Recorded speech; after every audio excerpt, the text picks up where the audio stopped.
even going to say that we're relaunching because this has to be the third relaunch just for 2021. So yeah, just a normal episode of the Hippie DP recruitment. Thank you everyone for being here. Really appreciate it. Yeah, let's start by a quick round of introduction. Starting by CTV. All right, welcome everybody to the Hippy Dippy Sunday panel, right? I am your man, critically thinking veteran, the conservative main boss, right? Going to be participating here on these particular topics. If you were watching Hippy Dippy on Friday, you would know that 2 of the 3 topics, because I don't know what the secret bonus fun time is, right? I've already talked about. So what I'm going to largely be trying to do, right, is to kind of let all of you, all wonderful people that decide to be here Sunday, right, today for this, to be able to be expressive about your ideas in the most respectful way possible, while also trying to make the fucking people laugh, because you know why? It's fucking Sunday. Everybody should be able to, kick back, have a smoke, have a fucking drink, right, relax, and have some fun with this shit. Develop your own personal kind of flavor, right, that is ultimately going to be able to perpetuate and push yourself in the Twitch politics community to some of the other bigger panels. That's what you're hoping for, right? That's what everybody was hoping for, myself included, wherever I got started. So this is why CTV is here, right? Game on, right, to help everybody out. I'm looking forward to a good conversation with each and every single one of you. And that's about it. Geek, take it away. Yeah. I'm going to throw it to Ethan.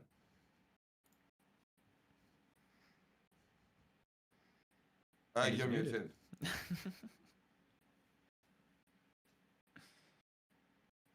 Still muted. Sorry about that. I was getting a terrible echo on my own stream. I apologize. So my name is Ethan, known as Ethan Plays Live on YouTube, Twitch, all the places. Used to be known as Progressive Liberal back when I was on Mixer. Changed that up so that I could be the same name everywhere. And I'm happy to be here. Do you want to know about, I studied political science in college. I've worked for PACs, worked in the nonprofit space for most of my professional life. Just a politics nerd, and I love politics. Nice. Good to know. And I also know that you have great choice. How can I say it? A good taste when it comes to microphone. That's all I This is true. Yes, we found out that we were basically twins. Yes. Exactly. Artizoid, how are you doing? I'm doing well. Thank you for having me back. Yeah, I'm Zoid. I usually play games, but I do like to argue. So I'm on some panels every once in a while. So hopefully we have some fun. Yeah. No justice. Hey, Geek, can you do me a favor and just turn your mic up, the gain maybe just a little bit? I got you to 130%, brother, and you're just kind of coming in. Listen, blame Danabo for that. He told me that my mic was way higher than everyone. No, that's fucking awesome. I love it. I love it. All right. No justice, how are you doing?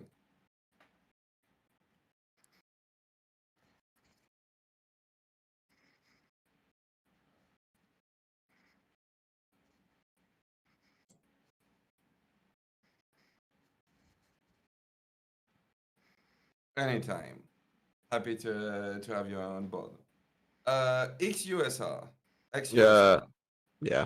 USR. I mostly play games. I haven't streamed in a while, but I'm a social democrat leftist.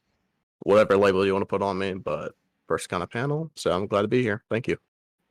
Happy to have you on. Preacher. How are you doing? Yes, sir. I'm good. Doing good. How are you? Doing good. Awesome. I am Preacher570 here on Twitch. My other socials don't really matter. I am constitutional conservative. I'm divorced, so it's not that I can't argue. I just choose not to argue these days. I would rather civil debate. Yeah, I love doing this show. The show I have over on Preacher570, Monday through Friday. Sundays I do a ministry message, and we're part of an awesome group of people that work out of the Infinity Acre Woods Discord, and you should come over and join us sometime and see it. Check it out. Yeah. One of the best Discord and one of the best community. Yeah. Dafro, how are you doing? Good. How are you, man? Good. Thanks for having me on. I'm a sock dem I usually just play video games on Twitch because I don't like just preaching to 0 people or just my friends or my mom. So, you know, I just I play games, and then I have been going on like different panels and stuff for fun, and I've been enjoying it. So I'm glad to be here. Nice. Happy to have you on board. Last but not least, North Countryman. How are you doing? I'm doing all right. North Countryman.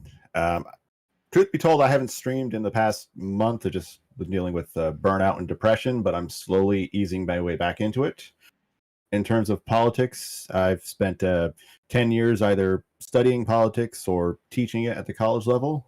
And when I'm not doing that, I'm an amateur Abraham Lincoln cosplayer. Hell yeah.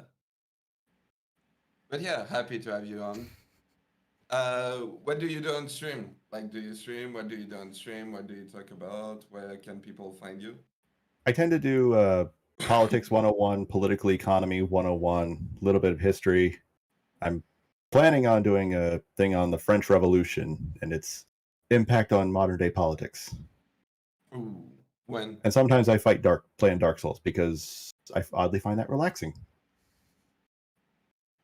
I think this is the first time someone says that about Dark Souls, but okay. Yeah, we'll talk later about the French Revolution stream. Yeah, so let's go over the rule real quick. Yeah, so first rule. Nothing TOS, obviously. Don't misgender people.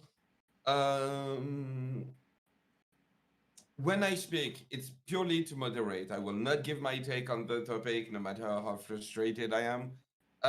So yeah, if I speak, no one speak. So the format of the show is we have 3 topics. We have opening statement. Try to make them as short as possible, 1 minute top. I will get the timer this time. When like basically when you're out of time, I will try to wave or to make you like give you a signal, like just to tell you like you're out of time. So yeah, opening statement, period where you can engage, closing statement. Again, opening, closing, try to make them as short as possible. Do not interrupt people during opening or closing. And the last time that you can address a topic is during the opening of the next topic. After that, you have to move on. What else? I think that's pretty much it. We got yeah, we got all the rules. So yeah, let's start with this. Real quick. I know I should wait a little bit, but yeah, this panel was only possible, and I know that you all have been contacted by Danabo, who has done a wonderful work putting this panel together. So yeah. Yeah, right there. How you doing, Pickle Bolus? Danabo. Yeah, big shout out for his help, and also shellshockcbd.com. Enter the code Danabo, and you get 10% off. CBD is amazing. So yeah, yeah. With that being said, let's go directly into the topics, and the first topic is Afghanistan. So yeah, like I said before during the pre-show, take it wherever you want. If you want to talk about the not too recent bad. bombing on the airport, you can do that. If you want to talk about like Biden withdraw from Afghanistan, you can do that. Like take it wherever you want. And we're going to open with Artizoid. Oh, okay. Well, I guess what I would say about Afghanistan is that it was a poorly planned, poorly executed conflict with a poorly planned and poorly executed withdrawal. I guess I kind of don't buy the excuse that Biden couldn't have done anything because Trump set up the timetable for withdrawal, considering Trump, basically his whole tenure was him pulling out of stuff or canceling stuff that Obama had gotten us into. So I don't really buy that. Is it his, or does he bear the brunt of responsibility? Of course, just because he's the president. So I guess it would just kind of depend on what everybody, or kind of how the conversation goes. It's so I guess I'll kind of just leave it for the CTV for the or RD discussion. Zoid and Preacher, kind of North Countryman. Sorry, I'm muted. All right, I'm going to throw it to No Justice.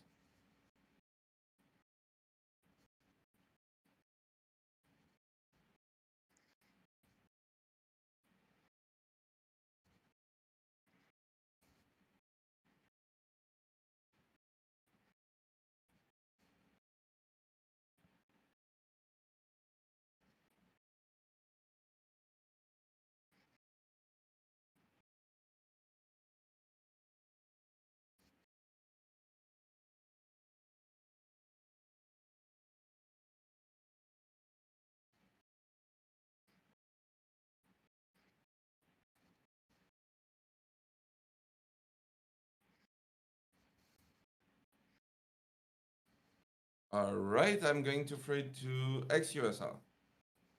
Yeah, Afghanistan was a mistake from the beginning. I don't think this is all Biden's fault, but he is the president, so in a way it is. But been there so long, so it was only a matter of time before he pulled out, and this shit show would have happened anyway. But yeah, Biden could have definitely done it better. I'm not gonna play defense for him, so yeah, kind of my take on it.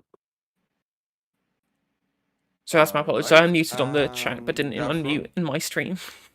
Yeah, so I would say that it was certainly like bungled in some respects. Like I think people who wanted to evacuate Afghanistan should have been able to get out much quicker, but or like should have been like given access to be able to leave quicker. But like regardless, I think that there is some merit in like the there's a lot of criticism surrounding like leaving Bagram. I think that there is some like there's an understanding there that could be given some charitability to where like they want to consolidate forces in Kabul, but we could go more into that later on once we get into it. All right, Preacher. Yeah, when you leave it open to anything Afghanistan, we can go back 20 years. Should we have been there? Probably not. The fact that we were there 20 years, I've always said we need to get out of there. A pullout was inevitable. I agree with this can't be laid on, well, Trump had set this in motion because, you've seen Biden scrap so much of what Trump had done through executive order. So now all of a sudden he doesn't know how to. I do believe the pullout itself does fall on Biden because he did scrap the plan that Trump had. He ignored everything. And just the way he did it, you should do civilians, equipment, then troops, not troops. And then, oh my, we left civilians and equipment behind. So yeah, Afghanistan's a big subject, and we can go for 5 or 6 hours on that alone. So I'll leave it at that. All right. I'm going to throw it to North Countryman. So the evacuation, the bombing, all of this would not have happened had Kabul, the capital of Afghanistan, had better leadership, which is something that the U.S. could have helped them develop, but we didn't use the particular tools that we had in order to develop that. And we'll definitely go into more details, but with the numbers of the Afghan security forces, their training combined with anti-Taliban ground forces in the form of regional leaders, there's no reason that the Taliban should have been able to take over as they did. And so, from my perspective, this is a complete failure of leadership on the part of Kabul, and where Afghanistan goes from here, it's really up to who's going to take up that leadership role. All right, I'm going to throw it to Ethan. Well, the brunt of the responsibility falls on George W. Bush, Paul Wolfowitz, Dick Cheney, Don Rumsfeld, and Tony Blair, who were there at the beginning, who pushed for this when people like me said we shouldn't. I was called unpatriotic. I was told I didn't support my troops. I was told I should leave the United States. Beyond that, we can't absolve any president that has been in charge while this was going on, and that includes Bush, Obama, Trump, and Biden. Biden was president for the least amount of time. And I think the biggest mistake that Trump made, beyond negotiating directly with the Taliban instead of involving the Afghan government, which was a huge blunder, was that he refused to have his intelligence apparatus advise the incoming Biden administration because he was addicted to this lie that he was somehow not reelected legitimately. And that is a huge failure because the Biden administration had to come in with no intelligence. They did their best and they failed. And it is a failure of Biden, and it is a failure of Biden's intelligence apparatus. But when he had to jump into the pool, not knowing what was beneath him, and now he's freaking drowning. And we're all drowning. And most importantly, the people in Afghanistan are drowning and they are dying, and it is our fault. If you ask any of them whose fault it is, they will say it is every single U.S. citizen's fault. All right. I'm going to throw it to CTV. So like, so let's just kind of break down what everybody has said so far, right? North Countryman, me and you are going to probably end up disagreeing a little bit, but Ethan, we are definitely going to disagree, right? I'm Like, shocked. oh no, you're not. You were expecting this. You were expecting this. That's why you're grinning. I love shit-eating grins. I Tell mean, me everything I need to follow know. you on Twitch. Like, it's fine.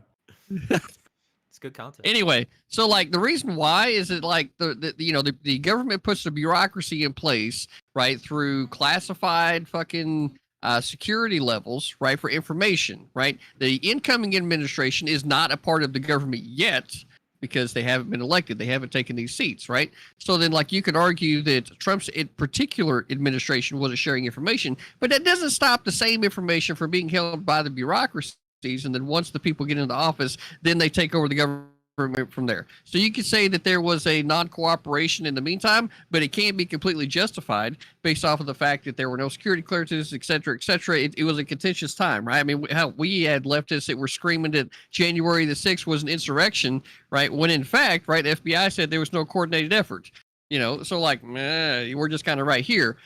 But North Countryman, right, when it comes to Afghanistan, dude, like that place has been in contention for, ever since there was fucking recorded history, right? I don't think there's ever been like a time of relative peace in Afghanistan. And a lot of that has to do with the fact that it's right in the middle, right, of the Middle East, right? Or or Central Asia rather, right? So like you got Russia to the north, you got China, it borders China on the east side, right? It's got Iraq on the west, Pakistan right there below it to the east.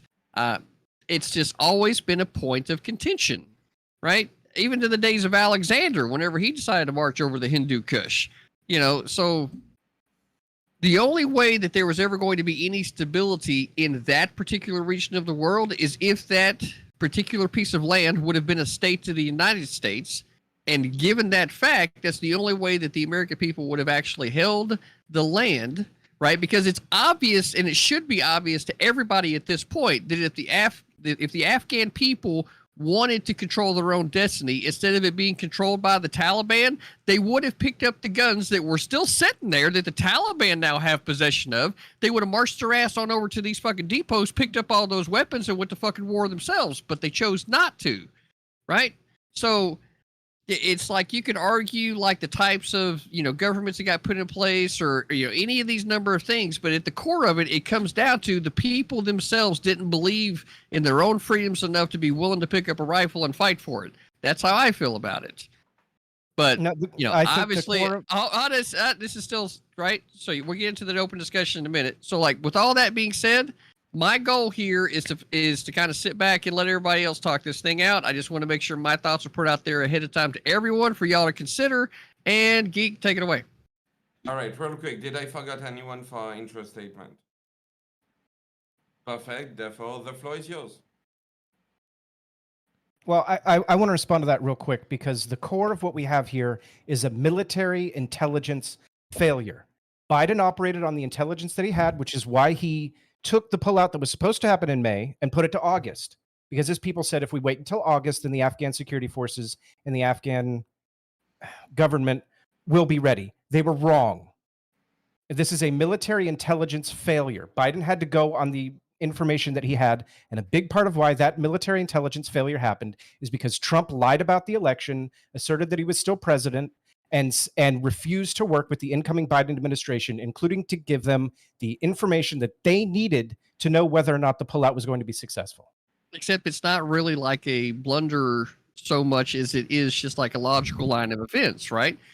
Rather than and this is what the administration's thought was, right? If we tell the people, if we go ahead and start pulling out of our people, all of our people out, then it's going to create the situation in Afghanistan where the people are going to believe that, like, hey, we're not going to have any support at all, right? So we might as well just go ahead and throw our hands up now. What they were hoping to do was facilitate, right, the Afghan government taking hold and being able to fight off the Taliban, because it's not like that they weren't kind of aware, and there's only a few ways to be able to get into the ring road anyway, right? So that was the hope, was that they didn't create a panic by pulling everybody out. But the fact that they decided to pull the military out first, right, and close Bagram air bases, where they created, right, the administration itself created the very fucking problems that allowed for us to have to rely on the Taliban, right, so far as security presence is concerned, that ultimately led to a suicide bomber killing our fucking people, right? Not only that, but to sit here and put this on Trump's shoulders. Trump had a plan. Biden scrapped that plan. This has nothing to do with military intelligence failures. Biden ignored the military intelligence. There's no way military intelligence is going to say, hey, man, why don't you pull all of those troops out of there, and then maybe we can go back and get civilians, and maybe we get equipment that has very sensitive material. On top of that, excuse me, the military and the government had 20 years to prepare for this. If they couldn't do it in 20 years, another couple of months wasn't going to make a difference. Biden blamed Trump, saying, oh, because of everything that happened, we can't get out by the end of May, so we'll make it August. He scrapped the plan that Trump's people had in plan. He entered this from a point of weakness, whereas Trump was, I disagree with him negotiating with terrorists to begin with, but at least when he did it, he said, listen, we're going to do this. If you get in our way, we're going to blow you off the face of the earth. Whereas Biden said, okay, what we're going to do is we're leaving all this equipment, civilians behind, and hey, by the way, you're never going to take Kabul. And the Taliban said, challenge accepted.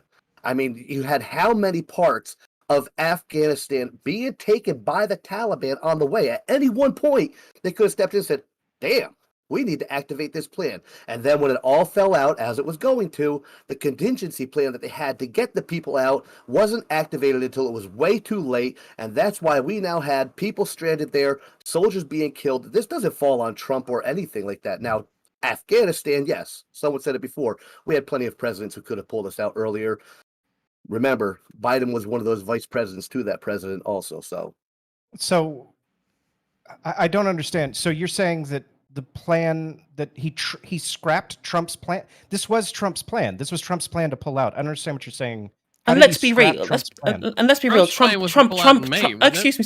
Like Trump had no plan. The Doha Agreement completely failed. Even after that, it wasn't organized with the help of the Afghan government. The Taliban was still colluding with the Al Qaeda and performing insurgencies. Even after the Doha Agreement, at this point, the May the 1st date was completely arbitrary. I'm not going to defend Biden's withdrawal. It was completely bungled. I absolutely agree. But to say that Trump had some kind of grand plan other than just some words that he was saying towards the Taliban about what he would do in retaliation to them, that's not a plan. That's just empty words. Again, like, you can't say that Trump had any sort of genuine idea of how he was going to do the pullout, especially so far in advance as well. And real quick, hold on, real quick, just one second.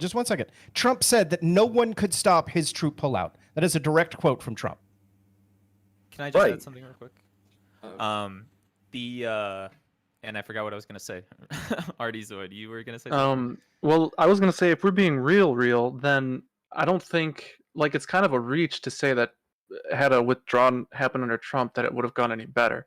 Like, Afghanistan isn't really a place that, it's not very secure. So I don't see anything different happening had Trump gone through with the withdrawal when he was still in office.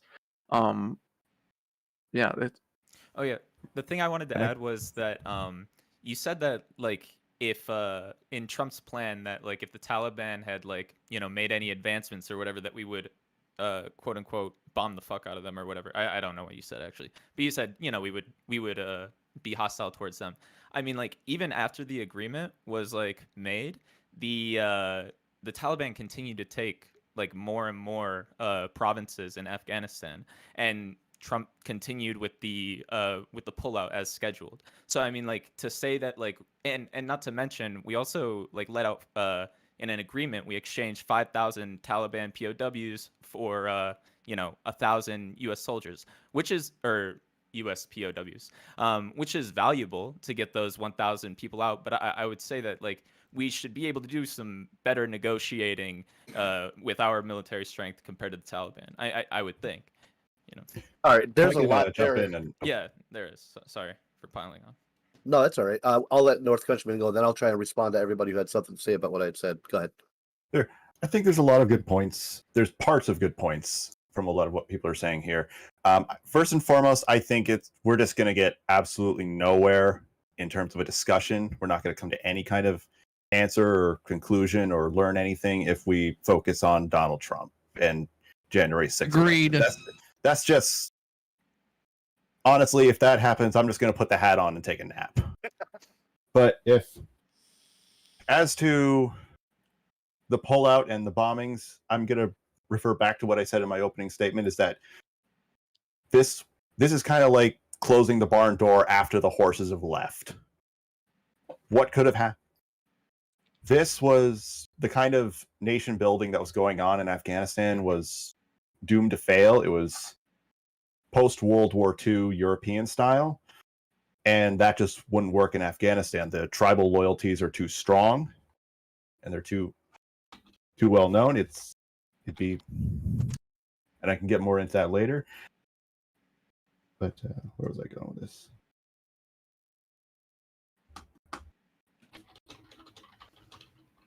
I say go to Preacher because I just lost my train of thought. All right. Well, I'll fill in for the moment. RD, you said something interesting, right? You said Afghanistan is not secure, right? Afghanistan, being where it's at in the Hindu Kush, would actually not be that hard of an area to secure with the right things in place. There's only a few roads that actually run in from other countries, right? To be able to connect to the ring road that runs around the entire country. That is what constitutes the bulk, right? If not all of the main infrastructure for Afghanistan. This is where, like, I sit in there and I'll argue for, if we were going to be there, it needed to be a state, because at least if it was a state, right, then there would be a vested interest on behalf of the United States to be there. There's a special bonus topic, and then Hasan's mention.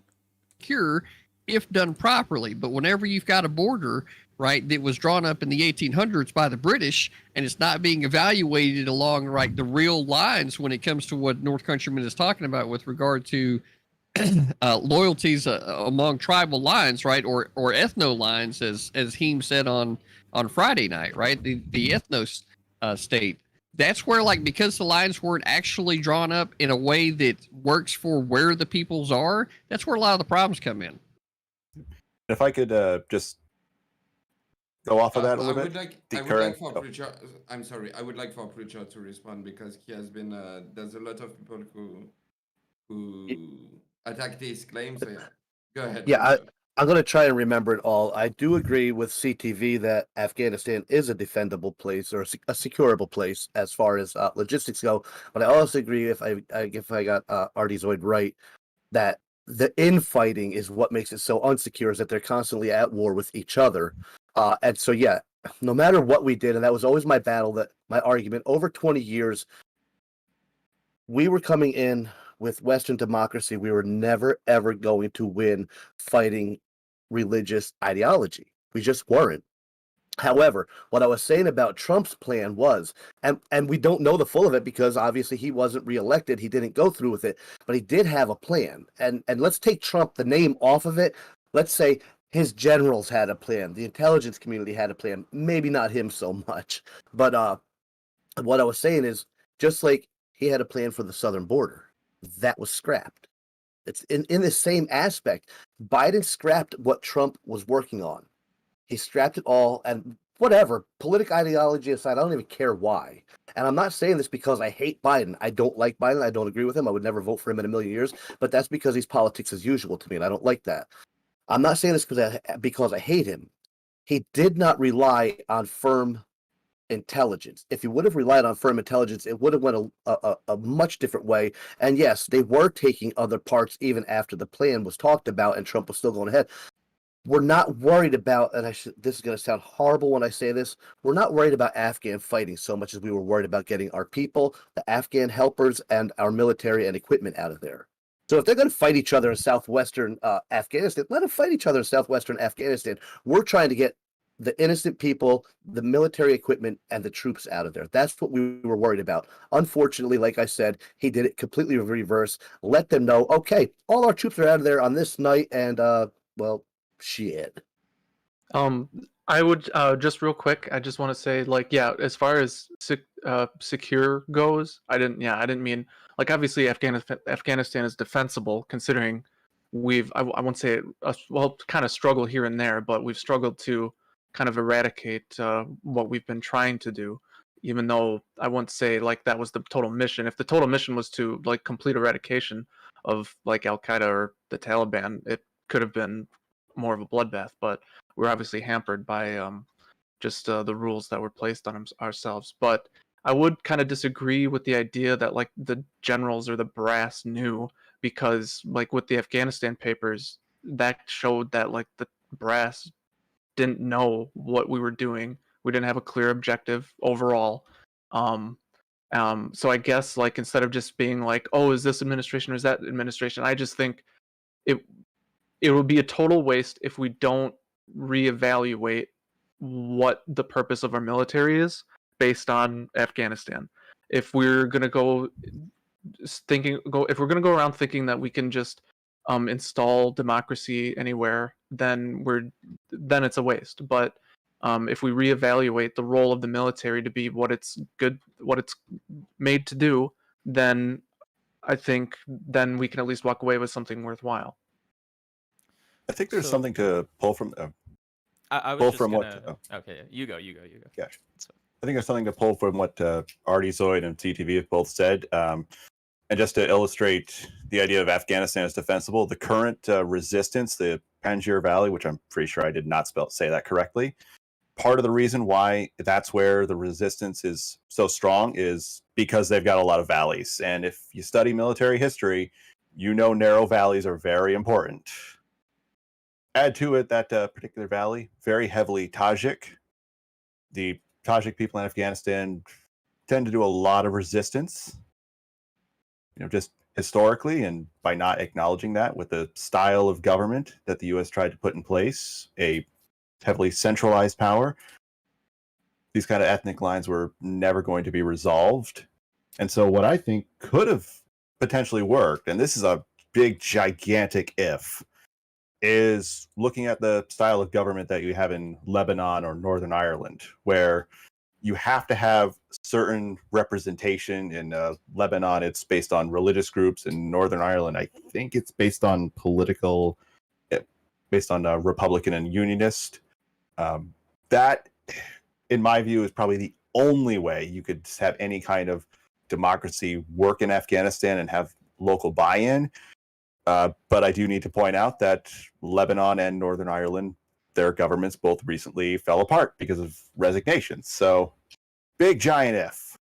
The other issue is we have is, I mean, the thing is as well is that if you go by the Asia Foundation survey in 2019, over half the population who took part in the survey, at the very least in Afghanistan, they felt that there was reconciliation available with the Taliban, right? At what point could people have come in and said, well, if we're going to be some kind of peace deal, why are the Taliban not getting representation? Which is what the people of Afghanistan thought was something that could be achieved to achieve peace. Because at the end of the day, that's what most people in Afghanistan want, right? We spend all of this time talking about trying to apportion blame to some Western power, rather than actually concentrating on what the people of Afghanistan want, which is not to be threatened with, being killed, right? I want to fade to Dafro first, and after that. Thank you. I just wanted to respond to something that Preacher said a little while ago. Thank you for the follow, we should have gotten the what's it called? The soldiers out first, and then we should get the civilians, the equipment, and then the soldiers, right? So I think first, I think I agree. Like, we should have prioritized getting civilians out for sure, like much earlier, especially when the drawdown first occurred under Trump. I'm not like playing blame game or anything. I'm just, you know, stating like the timeline of how things went. And then like 2, like the equipment. I'm pretty sure the understanding was that the Afghan National Army would be able to stand for like 3 to 6 months. I could be wrong on that. And so like their idea was that the Afghan National Army would be able to use that equipment. But obviously, once they left Bagram airfield, a lot of looters took that shit. So it was like a big miscalculation and a bungle there. Absolutely. But for another thing, I think you said we shouldn't have left Bagram. This, like, I could understand the argument for, but I just want to say, like, I think it makes sense to leave the Bagram base to consolidate forces near the civilian airport. You know, I'm no foreign policy expert. I play some real-time strategy games, you know, some 4Xs. I don't know shit, but, you know, I know a little bit, all right? But, like, you know, I think there's at least some merit in trying to consolidate troops where there are going to be the majority of innocent civilians who are going to want to come, you know, to the United States or neighboring countries, you know, because like I think from the city center of Kabul, like from what I've read, like the civilian airport is like 2.5 clicks away, and then like the Bagram airfield is like 40 clicks away, you know. So and I think it has very limited entrances as well. So like logistically, it might be kind of difficult, and also you might run the risk of like, you know, terrorists being in the airfield with a bunch of civilians, you know, access to the arsenal and everything. And, you know, that's like really debatable because it's like a fucking alternative timeline, you know. But yeah, that's just what I would say. Real quick, I just want to remind everybody that Trump did brag that he didn't need an exit strategy in Afghanistan. He did brag that he was smarter than all of his generals. So this idea that somehow if he'd been reelected that this would have gone better is complete and utter. I'm just stunned that you can complete think that, and utter fantasy by you, because the fact that he wasn't reelected foregoes there being any possibility of any knowledge to those events as they would have played out, right? But that's basically what Preacher was saying, unless I misheard him. You totally misheard me, because what I said was we don't know what would have happened because he was not reelected. We can't say. If he's not reelected, how am I going to say what exactly would have happened? But I mean, you know, Trump bragged about a lot of stuff. He bragged he's the greatest in the world. He bragged he's the greatest in the world. That did it make it true? No. Obviously, we know he's not smarter than his military generals. We know he can't do stuff on his own. Anybody who sits back and thinks that Trump sat in that Oval Office and made all those decisions completely on his own is a fool to not understand his administration is there for a reason, and there are people underneath him for a reason. He can go on microphone at any podium and say whatever the hell he wants, which was an issue I had with him as a person, not as a president. As a president, I liked his policies. As a person, yeah, he's a brash asshole. But my point is that this was his plan. So we can't say that it's 100% Biden's fault and that and just absolve him of any guilt. How was it Trump's plan? Well, the initial drawdown was definitely Trump's plan, and I think no, you're right. The initial drawdown was, and he drew it down from like 13,000 to like, well, it was like in between 3,500 and 2,500, and like I think like that limitation, like it does play a role in like limiting our capacity out there. So then let me ask you this simple question then, right? Was it a part of Trump's plan to close Bagram Air Force Base? No. Which was the only one that was capable, the only airport in the region, right, that's capable of landing a heavy lift aircraft like a C-5 Galaxy before, right, and withdrawing the military before all of the American people that are there were out of the country. Was that part of Trump's plan? No, but why didn't Trump? Right, so it wasn't. So then there's no way. Evacuating people from back then.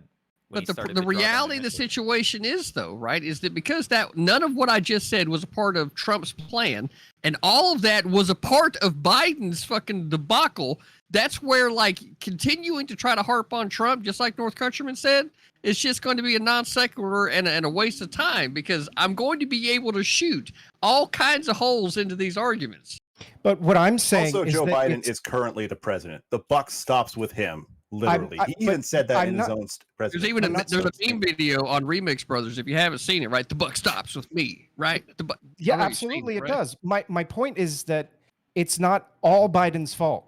We have to Oh, recognize. I would never there say have been that. I four think presidents literally in no one here charge is saying over it's all them. Biden's fault. Oh. Literally Okay, no well, one here is saying that. it's kind of coming across that way. Oh, I'm saying that this You need to debacle pay here in attention then if Afghanistan it is comes all across his that fault. way. That would help. And Yeah, why does I it will say matter? that. Why does it matter whose fault it is? What we actually need to think about is what we can actually do now that it's all happened. Right? It's done. Like the Taliban have can taken tell over. you- We actually have to think about what we're going to do about the Afghan refugees. How's the region ever going to get stabilized? What's going to happen geopolitically moving It's forward? not going to get stabilized. Let's just forget about it. We can That's why we it's can apportion important. blame as much as we want, but it's we're wasting time. I don't No, think but we as a point. hold on. There are Hold on. literal lives being lost in this. Their lives already lost. Exactly. That's real my quick, point. sorry. Is when people in Afghanistan are dying because it's all of our fault that this went wrong. To them, I'm not saying that I'm making that assertion. I'm saying to anybody there, this is all of our fault. Every U.S. citizen is holding the exact same amount of blame. So if we sit here and we try to we watched a video the other day on my channel. Okay, it's about a mosque that had bombed. It was a Vice News interview. It's about a month before the Oh, pullout. jeez, Vice News. Okay, and a mosque had been bombed, and they were interviewing the people in the town, and they found a fragment from the side of the bomb, and on it was the serial number, the type of bomb, and that it was manufactured in March of 2020, which is a month after Trump negotiated his deal. And the people were going into their mosque that had been partially destroyed and picking up the pieces of the Quran, because the Quran is that sacred to them that they must preserve every single piece that they can. Now, do you honestly think that anybody in that mosque gives one flying fuck if it was Biden or Bush or Obama or Trump? No, they would blame every single American equally for that. And we all own it. We can accept it or not accept it, but to them, we all own it.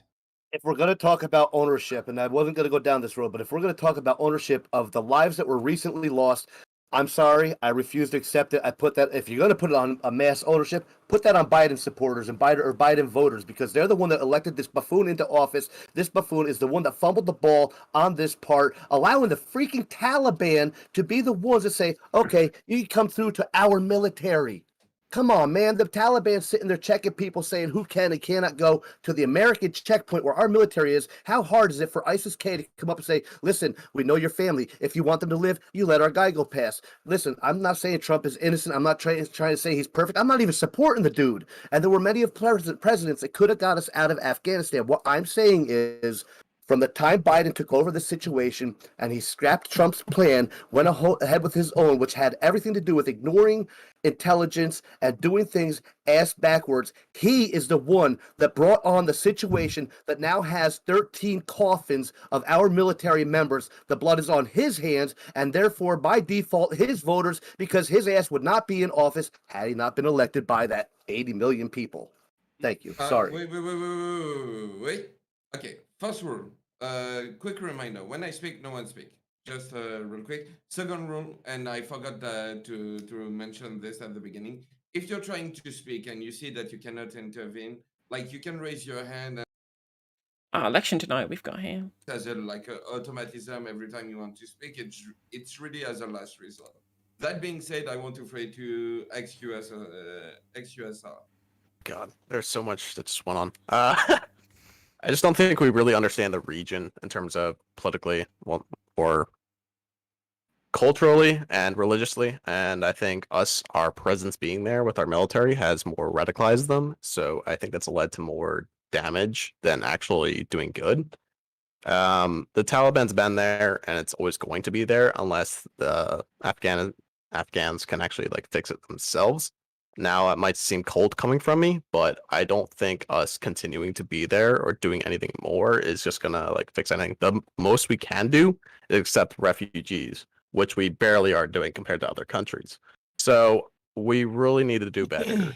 I just don't think we can put this all on Biden or all on Trump or whatever. I think playing the blame game is just absolutely ridiculous, and it's not going to get us anywhere. And it's not finding a solution. It's funny that I find somebody on the left now that says that the blame game is absolutely ridiculous when it wasn't just a year ago that I was sitting over here saying hey, it's all our fucking government, right? And all the lefties like, it's all Trump's fault. It's all Trump's fault. And I'm supposed to be merciful right now and not fucking hammer you home, right? Whenever you're on that side of the political spectrum in a place such as this. Like, now, if we were just chilling out somewhere else having a beer or something, like, that's your take, right? But you know what? We're on a fucking political panel. So guess what? Right. I think that a lot of what you're saying there is probably evident from like your own lack of knowledge about the region, because I think that, especially considering the people that are in the room and the amount of knowledge that they've already put out on the particular region itself, right, understand that this was a problem long before the United States decided to go hunt down Osama bin Laden back in 2001 for the bombings of the World Trade Centers. Right. This area has been a place of contention for all of human history. Right. Which is why I laid out that its location in Central Asia. Right. Is what ends up making it a point of contention. Right. So when we understand that, the only way in which, if we were actually there for nation building, which we were not, we were there to try to hunt down a fucking terrorist. Right. That ended up running across the border into Pakistan, which is what I thought when I was active duty at the time before we actually got the son of a bitch. Right. And since then, it's been like, 10 years since we got Osama, and everybody trying to figure out how do we get us back out of the region, right? So while I absolutely hate the fact, and I mean absolutely hate the fact that I have a commander-in-chief right now that is an absolute fucking moron, right? They couldn't understand that you don't pull out the fucking security team, i.e. the U.S. military, before you pull out all the civilians, right? Then,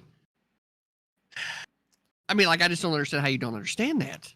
I just literally don't understand how you don't understand that, right? So when we understand what the commander-in-chief's responsibility is, the only thing for us as a people to do is to hold him responsible whenever he fucks up a job, or she in the future, right? It seems like a lot of people are calling for the 25th now, which is one of those, if you're on the conservative side, you might think more along the conspiratorial lines of they've been trying to get Biden out of office since day one so they could install Kamala in through the 25th Amendment anyway. But if there was ever a reason, this is probably a good one, right? But Afghanistan, until you have international or other, the international community, right, as a whole, be able to recognize what the state of the culture, right, and the peoples there in the region are, and then maybe start redrawing some national borders based along the things that are actually most pertinent to the people there, rather than the British just saying, oh yeah, here's the line, y'all fucking deal with it, right? Like, if we were going to do that, then we might end up with like 3 or 4 different smaller countries, all based around the ideology that they themselves hold, which would probably end up being more ethno-state, but at least maybe that could be a solution to bring some type of resolution to the region that has people stop fighting over dumb shit. Because everybody here in the United States is like, what? Race doesn't fucking matter, right? You should be able to do what you fucking want. But these people, they very clearly have a different ideology, right? And no matter how much we sit over here in the United States and say, well, you shouldn't fucking think that way, it's not going to stop them from fucking doing that. It's not going to stop them from preventing women from driving cars or walking outside of their homes without a male escort. Like, any of these things, it's not going to stop, because this is ingrained into their religious ideology and their cultural ideology, and they're not going to let that shit go. So that's about the only solution from an international standpoint, is that, one, we did need to get out of Afghanistan, because as I would see it, as the founders would, this is an entangling alliance that we did not need to be a part of. What I wish is that the commander-in-chief wasn't a fucking buffoon, and we didn't get people killed with us withdrawing our forces and leaving so much fucking equipment behind. Well, no, I can totally agree with that. Like, it's like, he is a buffoon. Like, I don't like Biden, but I don't like Trump. I don't like either of them. I think they're both incompetent. But we really just need to focus on like what we can do now, instead of just like what we could have done then. Now, CTV, I really do like appreciate like that you actually will say what you mean, and I get what you're saying. But we really do need to focus on what we can do now. And I do have a question. What do you think we can do now, like, as a like to like fix the situation, or at least put a band-aid on it? Like, what do you think? I think that we need to be sending over probably 5 to 10 C-130s full of fucking Army Rangers, and to take back over the entire area, right? That's exactly what needs to happen. Army Rangers land at the fucking airport all over fucking Kabul, and we fucking establish security in the fucking place, right? Bagram Airport gets retaken, and then we get our people out, and then we exfil the area fucking smartly. That's what needs to happen. To do anything less than that, right, is to sit there and just be like, well, then we're just gonna leave our people there. You know, they didn't fucking get on the bandwagon quick enough. It's like, no, we go back in, we get our fucking people out, and we get the fuck out of there, right? And let these people that live in this area of the world figure out their own shit. Real quick, I want to pray to Preacher because he had his hand raised for a long time. So yeah, go ahead. Also, next time I will give you a thumbs up just to say I saw you. And I'll try to pay attention. I want to say to USR, I'm not going to disagree with you on the whole creating more extremists thing. What I'm going to say is I don't know so much that our presence there created more, but it certainly didn't help erase it, because having us there was very easy for the Taliban, ISIS, or Al-Qaeda, any one of them wanted to create the propaganda that's going to at least continue the extremism on. Now, to CTV, I'm going to say that the whole 25th Amendment thing, as a conservative, you'll never hear me support it. I do believe that what you're saying with the conspiracy thing, you'll never hear me support it, because as much as I don't like Joe Biden, even less qualified is Kamala Harris. So I do not want to see that switch in any way, shape, or form.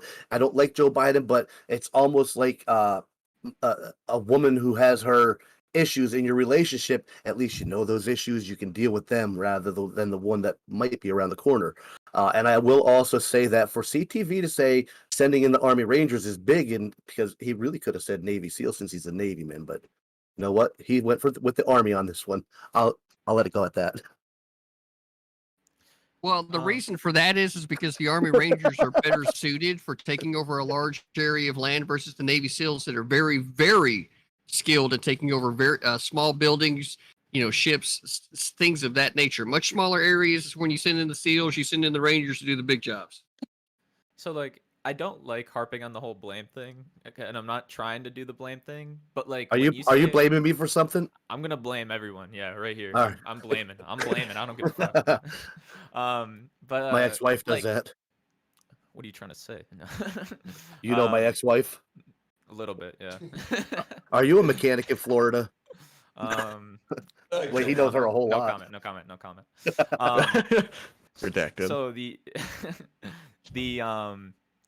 so if you're gonna say that Biden is a buffoon for not pulling civilians out before reducing troops, why isn't Trump a buffoon in the same respect? Because he led the he led the troop drawdown to 2,500 or 3,500, and then but didn't evacuate any civilians. At least I can answer that for you. At least from my standpoint, is that right? Trump did the drawdown of the troops, but he led it at a sustainable number of troops there to still protect. So there were still enough troops there that would be able to say, you know what? All right, now we can start pulling.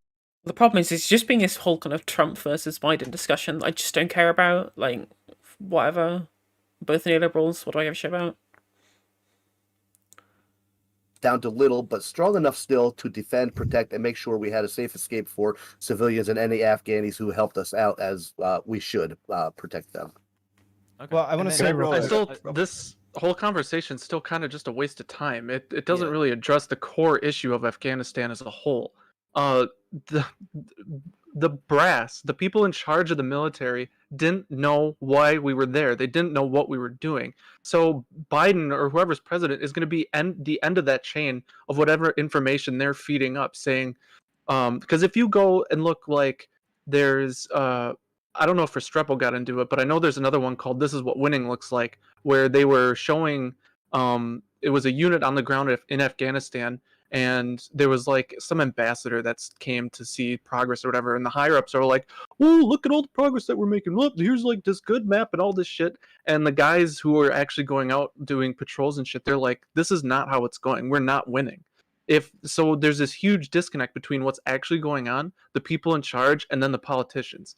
Nobody knows what the fuck is happening.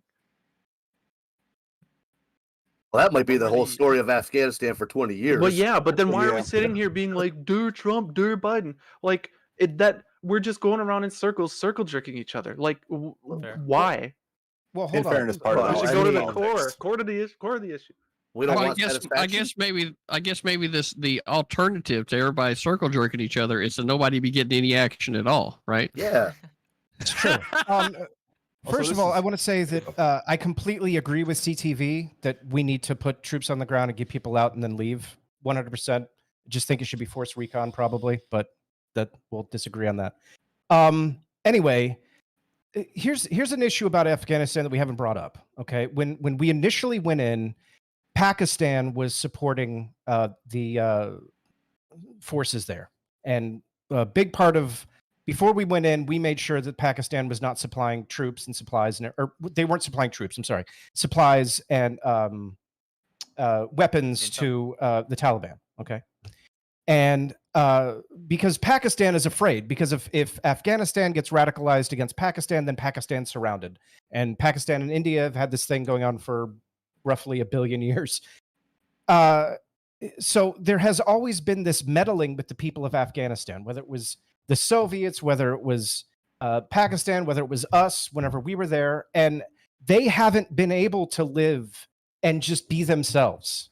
Right? There's the French and U.S. idea of nationalism doesn't exist in most of Afghanistan. They don't think of themselves as Afghans. They think of themselves as members of their tribe or members of their religious sect that they know that they live with, maybe members of their town.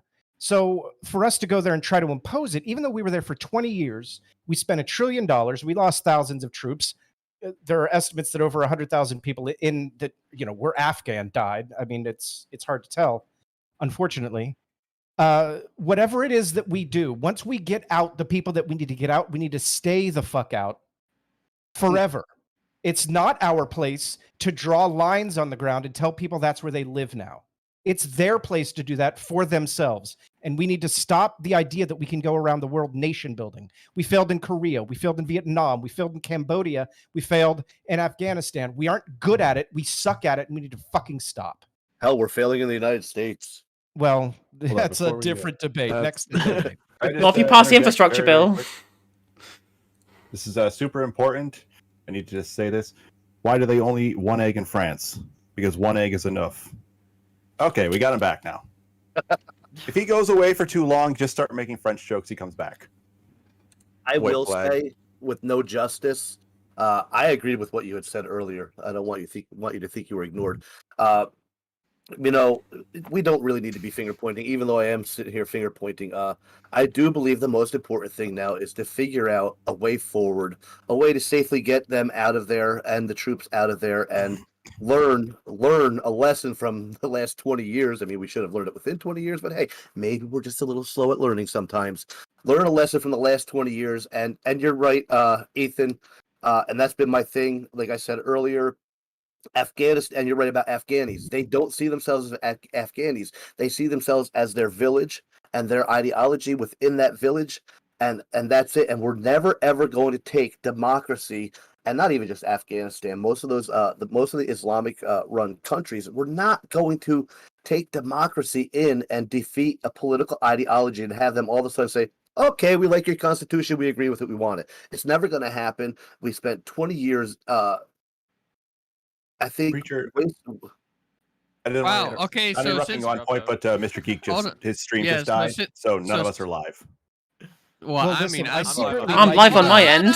Hold on, no talking. Hold on. CTV is the default moderator, right? In the absence of Mr. Geek, just so we're clear. And you are live, so Nope. we're live on CTV. And you're live on my channel too. That's all I was trying to let you guys know. So Yeah.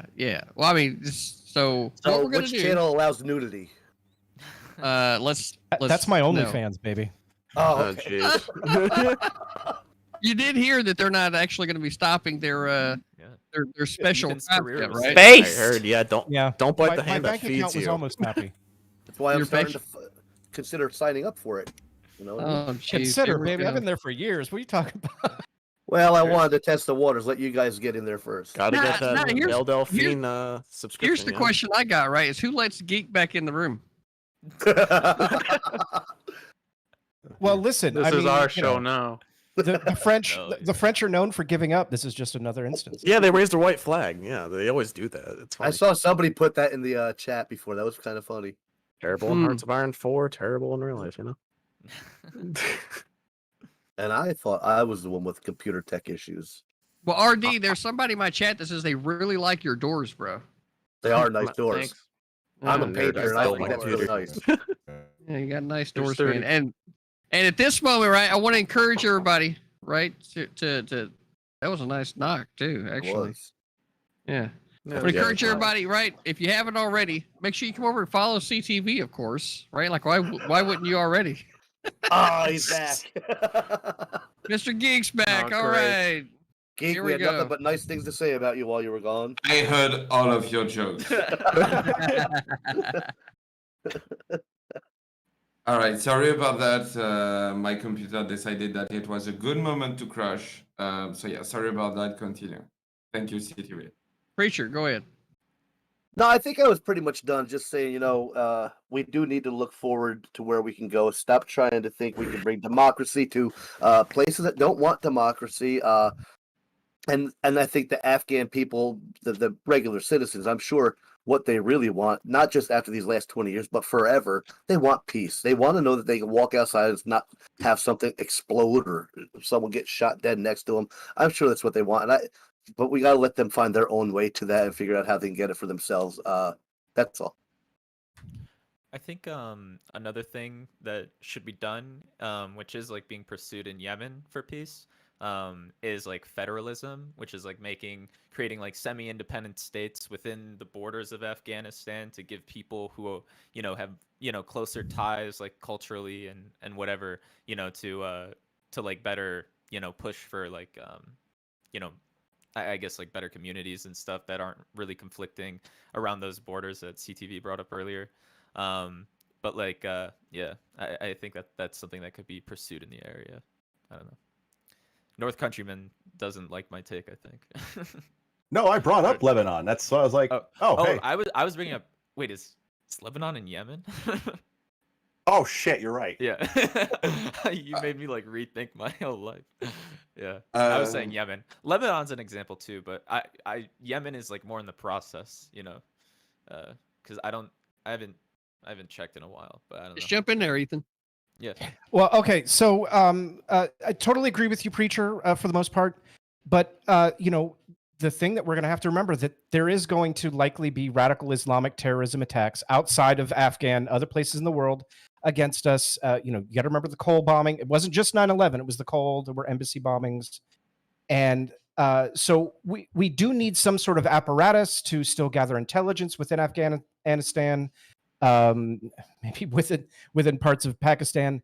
And I think another big thing that is going to happen is you are going to see Muslim refugees come across that border from China, and China's going to take some sort of military action against Afghanistan. Maybe, I mean, it's hard to understand, but we need to recognize that these things are going to happen. We are going to face this for the next 20 years, and we need to have plans in place to mitigate it as much as possible. Why do you think that they're going to run? I mean, why do you think that the Muslims are going to go to China? I just don't understand why. No. From China. From China. I'm sorry if I said that wrong. I mean, from China.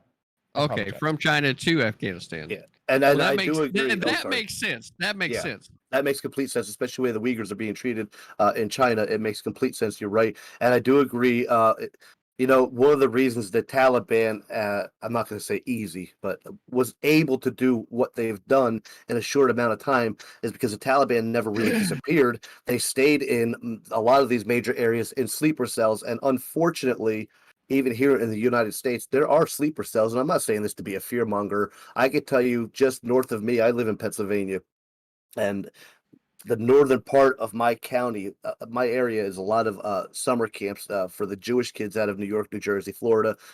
A Muslim organization had bought one of these summer camps, and it's beautiful setup for them because you have a security gate, one way in, one way out. It's up in the Pocono Mountains in the woods. And now it's fact that they bought it. But what's not fact, but so far is just hearsay, and I haven't checked it out yet, is that people are reporting that they're hearing a lot of gunfire going on there, and People have tried to sneak in, and supposedly there's videos somewhere of them actually doing training in these camps. I don't know if that's true yet. So I can't say it definitely is, What but is this place called? it doesn't actually have a name. It's just it was an old summer camp, a Jewish summer camp in the northern part of Wayne County, Pennsylvania, north of a town called Equinunk. Well, and I think it's going to be important for us as Americans to make sure that if things like this do happen, we have to make sure that it's not that Islamophobic nightmare that we had in the mid to late 2000s, because it was awful here, and 100%. We need to make sure that it's focused on the right Muslims. It's not all of them. It's just the extremists. I can tell you as a Christian. Sorry. I want to let Richard respond, and after that, we're going to closing statement for this topic. I can tell you as a non-denominational Christian minister, I have many friends who are Muslim, and they will tell you the same. We do not want to be roped in with that. So yeah, no, and it's just like. It's with anything. Just because one group, any society has their groups of extremists. Christians have their groups of extremists. I'm hoping that I'm not falling under the same cloud as David Koresh, because I'm a Christian minister, and it should be the same thing. It shouldn't be anything different. Just because it's Islamic doesn't mean like, oh, we got to treat it differently. No, we don't. We point the finger at those who did the deed in their extremism. Not the group because I don't honestly think they represent Islam on a whole. Do you have a compound? Sorry, just because I don't want us to be out of time. We're going to go. I'd say you're not touching Koresh then if you don't have your own compound yet. So. I'm working on it. If you'll see my tips notification, it says help me build my own world domination. Subscribe to Preacher so he can build his compound. Thank you. That's all I'm saying. Easy. All right, we're going to go into closing statements, starting by Ethan. Oh, okay. Listen, I think that we're all in agreement about what comes next, or what should come next. I don't think anybody disagreed. If you did, I apologize. But we have to get these people out of there.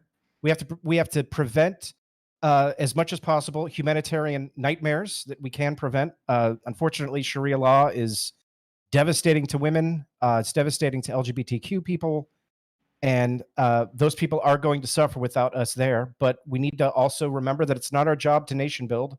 And we need to be using the tools available to us through the UN Security Council, maybe through NATO, and put them at the forefront instead of putting ourselves at the forefront, and make Afghanistan as, something new, hopefully, over time. All right, I'm going to throw it to CTV. All right. Well, I think that we had a good discussion, and I think that at the end of it, right, I'm definitely sitting here in the camp of I want to be able to protect Americans, right? LGBTQ plus, like everyday Christians, the non-radicalized Muslims that are here, all of the boxes, right? As a matter of fact, fuck all the boxes and just say American, right? So I want to be able to protect our people, and this is where, right, you have to be able to separate the mindset of the, what we want or what we would like people to have here underneath the value system that we have, right, about freedom and equality and, opportunity, all of these things, against the people that are in this part of the world, right, and what we understand, right, what we've been sitting here talking about there, the ethno-states, the tribalism, these are the things that these people are actually loyal to. They don't, we've evolved past that as far as the nation is concerned, and they're still kind of held back in the past. So because of that, right, the vetting process to find out who the right Muslims are needs to be dramatically slowed down. And I don't like the idea, frankly, unless it's been people that's already on list that they were helping us in Afghanistan. If they're not already on those lists, I'm not keen on bringing anybody else into our country, because I want to protect Americans first, right? Everybody else around the world, we agree that we don't need to be doing nation building. So then why do we need to be trying to bring people that don't want to build their own nation where they are into ours whenever they weren't helping us out when we were there? So these are some real things that big picture stuff that people should think about, especially considering the the depth of conversation that we just had about this region of the world. All right. I'm going to pray to no justice. Yeah, so summarize, basically, I think we all came to some sort of consensus here, although I do disagree that we should put the lives of our own country first. I've been personally offended that CTV doesn't care about protecting me first as a British person, my god. No. But we have to put the lives of Afghans at the forefront at the end of the day. Like, it's our shit we got to clean up at the end of the day. And I think one thing we have to do is organise some way of being able to accept refugees, and we have to accept as many as we can and find the infrastructure for them to. Because at the end of the day, if they are not happy living under a Taliban regime that essentially has come to power through our own incompetence, then we should be able to accept them in our own ranks. All right. I'm going to pray to Odizoid. Afghanistan is fucked. Probably going to be fucked for a long time. We need to reevaluate the relationship between, or how we use our military, and not get into some nation building fiasco again in the future. All right. I'm going to pray to ex-USR. Yeah, this is a good conversation. I really appreciate CTV's conversation we had earlier. But for Afghanistan, I just really want the best. I'm not really sure how we're gonna fix things there. But the best we can do is accept refugees, like I believe Justice said. But for now, I can only hope for the best, and I just don't want more people dead. So yeah. I'm going to pray to Preacher. Yeah, I think maybe we'll stop the finger pointing now, move forward, and how can we resolve this? And I do believe, as CTV and others have said, obviously get our citizens out, get out those who have helped us, and if they want to come here, obviously they've paid their debt. They put their lives and their family lives on the line. Bring them home or bring them over here. But I think for the bulk of the refugees, I would say let's try and get other countries involved in helping us so that we keep them near to their country, so that if by some miracle there becomes peace in Afghanistan, they can go back to the land that I'm sure they love. But yeah, I don't think us continuing to deal with Afghanistan in any way other than keeping some people there for intelligence is going to be productive for us. We're going to have to let them settle it they're a totally different lifestyle than the Western world, and we're going to have to let them settle it for what fits best for their lifestyle. That's it. All right, I'm going to pray to Dafro. Yeah, so we've all really come to an agreement on how shit is fucked and it'll stay fucked for a while. Artizoid put it perfectly. I would just say that I'm pretty sure refugees go through some of the strongest vetting of immigrants. I could be wrong about that. But I know that at least when they're in the country, misdemeanors or felonies, they are just sent straight back to where they came from. You know what I mean? They are deported. So I mean, I understand needing a vetting process, but I think that we did kind of, even though we said there has been conflict there all along, we have definitely contributed to that conflict, and so I think it is our responsibility to take some Afghan refugees and also oversee the facilitation of other countries taking them, which we've seen. I think more than 70,000 people have been evacuated and gone to different countries. So yeah, all around fucked though, and it'll take decades to repair probably. All right, I'm going to pray to North Countryman.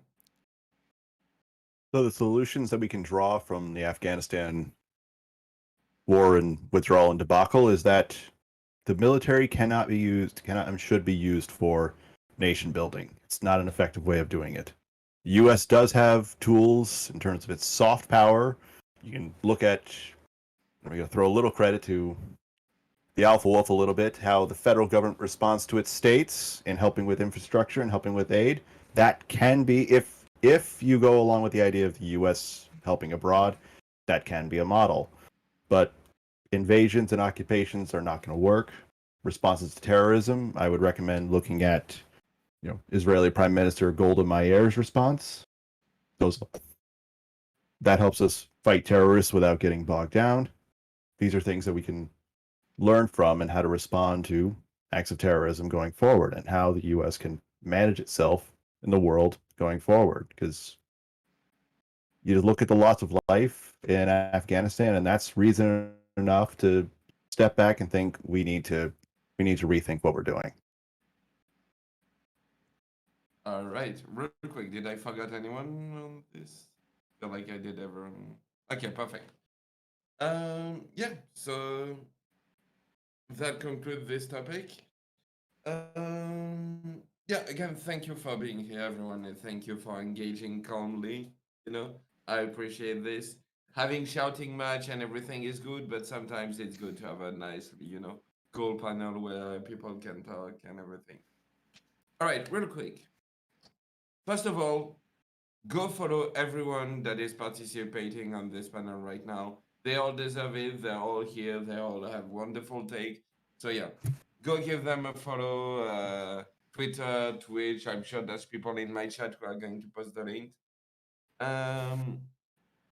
Second thing, putting a panel together and hosting it is a lot of work. So please go support Danabo, twitch.tv/Danabo, and also the shellshockcbd.com. If you enter code Danabo, you get 10% off. And yeah, don't forget to follow me as well. Sub if you can, but I'm cool. Anyway, let's jump into the next topic right now, which is a little bit of a palate cleanser.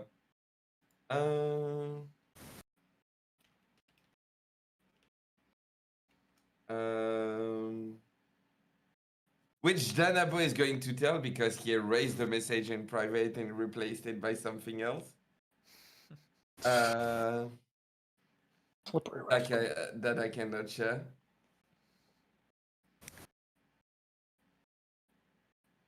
Danabo, save me. No, you either remember the one you Hasan wanted, or House? do that one. All right, fine. All right, the palate cleanser is, yeah. If you could be a superhero or a supervillain for 1 week, which one would you be? And yeah, which one would you be? What would be your superpowers and everything, and what would you do? All right. No closing statement, no opening. We're doing this on the spot. Go, you can engage. Well, I mean, it's got to be invisibility, right? Pervert. I was about to say that. I mean, That's the only reason you're no, invisible. but Let's no get one's it. no one's gonna say invisibility. But if you really had the choice, it's gonna be invisibility, right? No, it's going to be time manipulation. Clearly, because you get to combine all of the rest of the superpowers, but with time manipulation, it usurps so many of them. Oh, we just went right into. There's no opening statements for this. No, no opening statement. Hop right in. Oh. No closing. Oh, well I then had a let me prepared smash statement the for whole this one. fucking room. Let me smash the whole room, right? I want to. If I'm only getting it for a week, I want to be Thanos. That's not a What are you gonna superpower. do? That's not a What are you gonna superpower. do He's just- with Thanos' power? Might as think well I'm be a go- superpower. I think I'm going to balance out the entire Oh, man. population of the course you universe. That's not Thanos' Of power. course you would. Yeah. What are you gonna kill Gamora? Is that what you're saying? Oh yeah, she's dead. Bye. I just Well, wanna that have one, a- no, that wouldn't matter It's your because she own doesn't daughter. hold, she doesn't hold a close place in your heart. So See, you this couldn't is- kill Gamora to get This is the where I Soul get Stone. I get the Yeah, Infinity Gauntlet, right? I just want to have a super big brain. I want to be really smart, I just want those wrinkles to be more into my brain, I don't want to be a smooth brain. I want to be over 200 IQ. I want to be Megamind or some bullshit, but I can If do it was only It's not for a all it's week, worth I cut would. out to be. I'd want the Has everyone seen the movie Jumper Oh yeah. with Anakin Yep. Skywalker? I would want that for a week. And then I would. That's a good. God, I can't believe they I wanna hired Hayden be- Christensen for another film.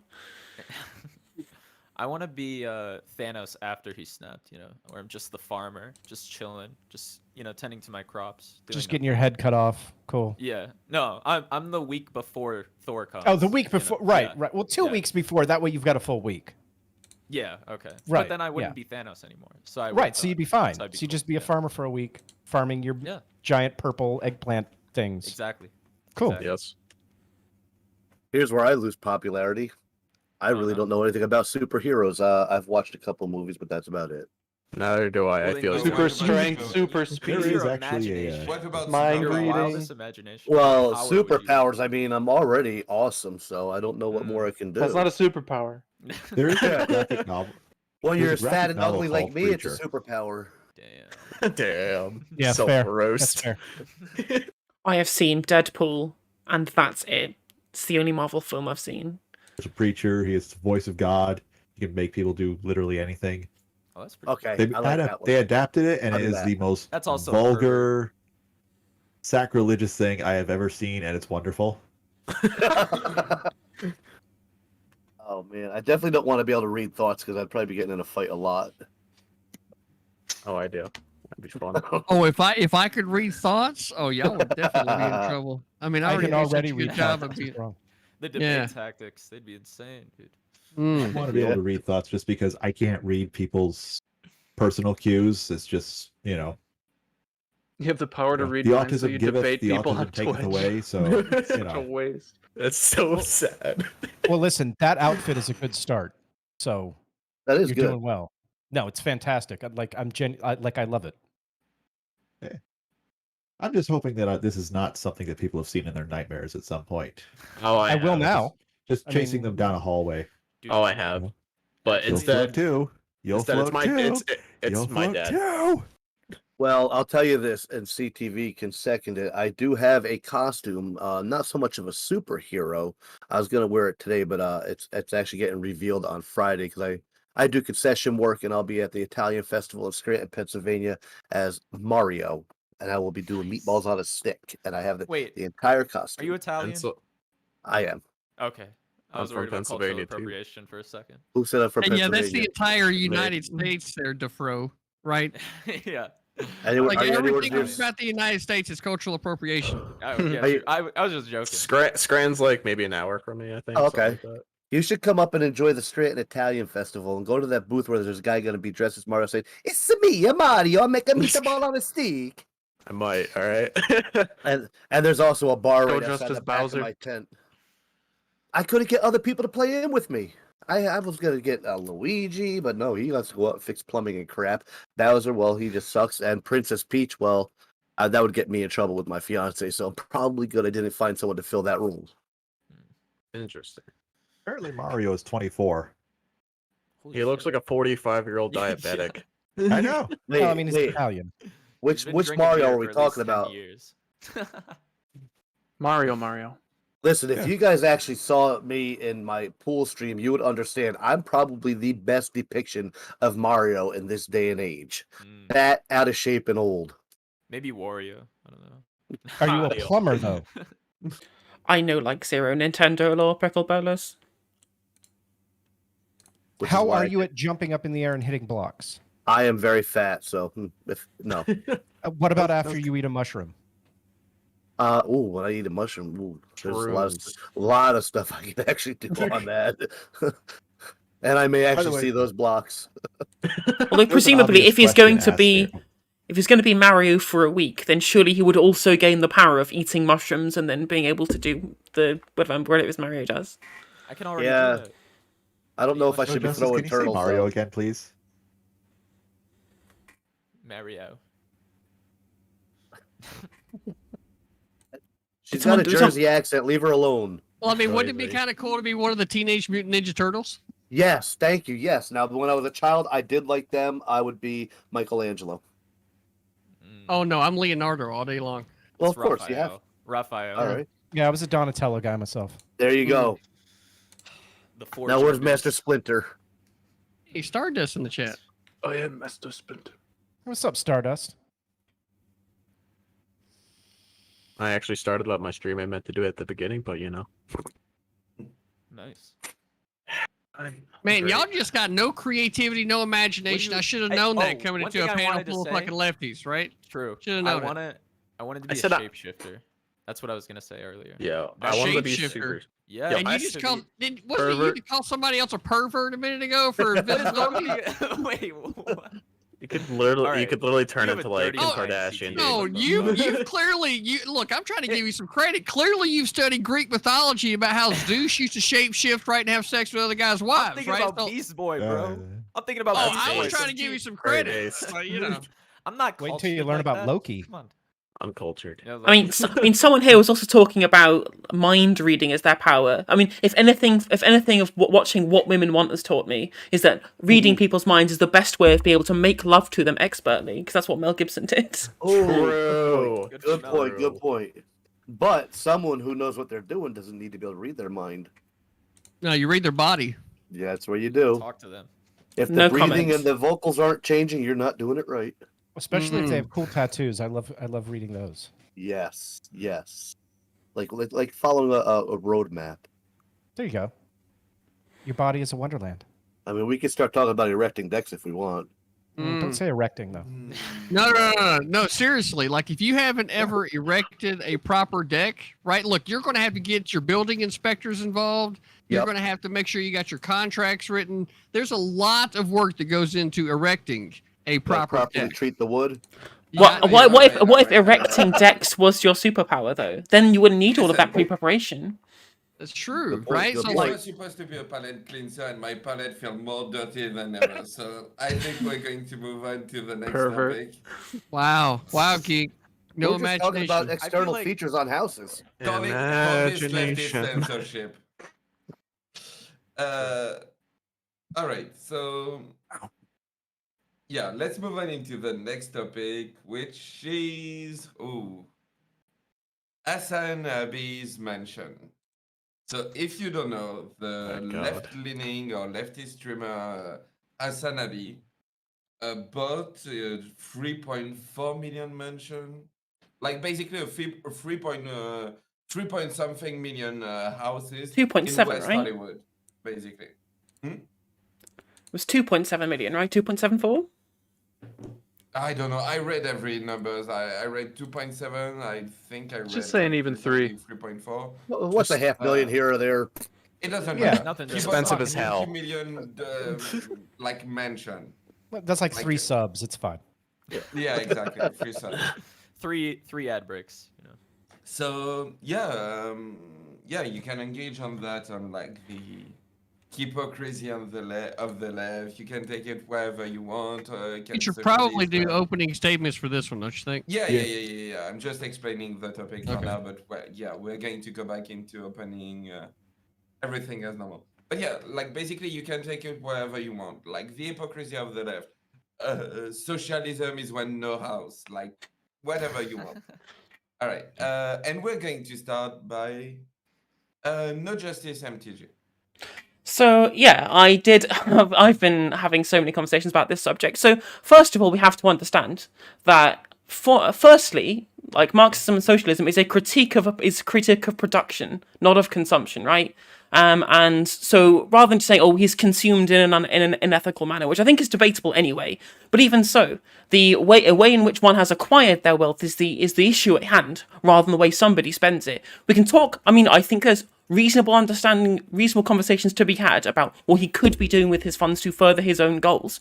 But I don't think him spending the money that he has accrued on a purchase to house him and also his family as well, right, is something that is worthy of commenting on its hypocrisy. We can talk the way that he's made his money is purely through donations, right? So I don't know whose surplus value he's extracting by doing so, by taking money that people offer him, rather than having, I mean, we can talk about how he treats his moderators and editors, right? Because these are people who he theoretically could employ at this point. That is a mode of production that we can criticize him for. But him himself as an Amazon employee, which is what he is as a Twitch contractor, then spending money in the way that he wants, that's not hypocritical when we talk about Marxism and socialism as far as I'm concerned. And with regards to the actual house purchase himself, what would be worse? Him buying a $2.74 million house that is way out of the price range of the working class, right? Or housing his family in 2 separate affordable houses that people much poorer than him could have bought if he'd not, right? What's better for working people with these 2 options in mind? So I really don't see what the big issue is. Then he's just an entertainer. He makes money in a very, very unexploitative way, and I mean, what I really think is, why are people who claim to support socialism just giving money to entertainers rather than contributing to any kind of local fund, right? I think that's more where the conversation's really be put. These people have funded his lifestyle when they could have been funding something else. All right, I'm going to try to Preacher. All right, so I wasn't muted, so that was a unnecessary movement. So I'm not really up on this completely because honestly, when it comes to these personalities or influencers, I could really care less, to be honest with you. But I have watched a couple panels because there's been a couple panels on it. And from what I've gathered, you know what? As an American who believes in the Constitution and capitalism, I say good for him, man. You know, you just did everything that the dream is about. But I can see where people might say, you know what? If you're pushing socialist values, but capitalizing off of capitalism, I don't know if I'd say, well, yeah, I guess I'd be hypocritical because I say it about someone in my own town my old hometown, who pushes hardcore for socialist values, but has a very successful coffee beanery place, and through that success, he's now bought like a $1.2 million home that was just featured on a TV show. People get aggravated when you keep hearing, you know what? Especially when we look at how socialism has gone. Usually, the wealthy in a socialist society are the politicians. Everybody else is, like Bernie said, it's good to see people on bread lines. That's a good thing. Uh, so I can see where people find him hypocritical, but me as an American saying, you know what, I know what the American dream is. I love capitalism. Good for you, dude. Maybe you should give it a little bit of acknowledgement towards that, and maybe not rail so hard against it. If he does, I don't even know if he does. I don't watch it. I don't even know who the hell he was until this subject came up.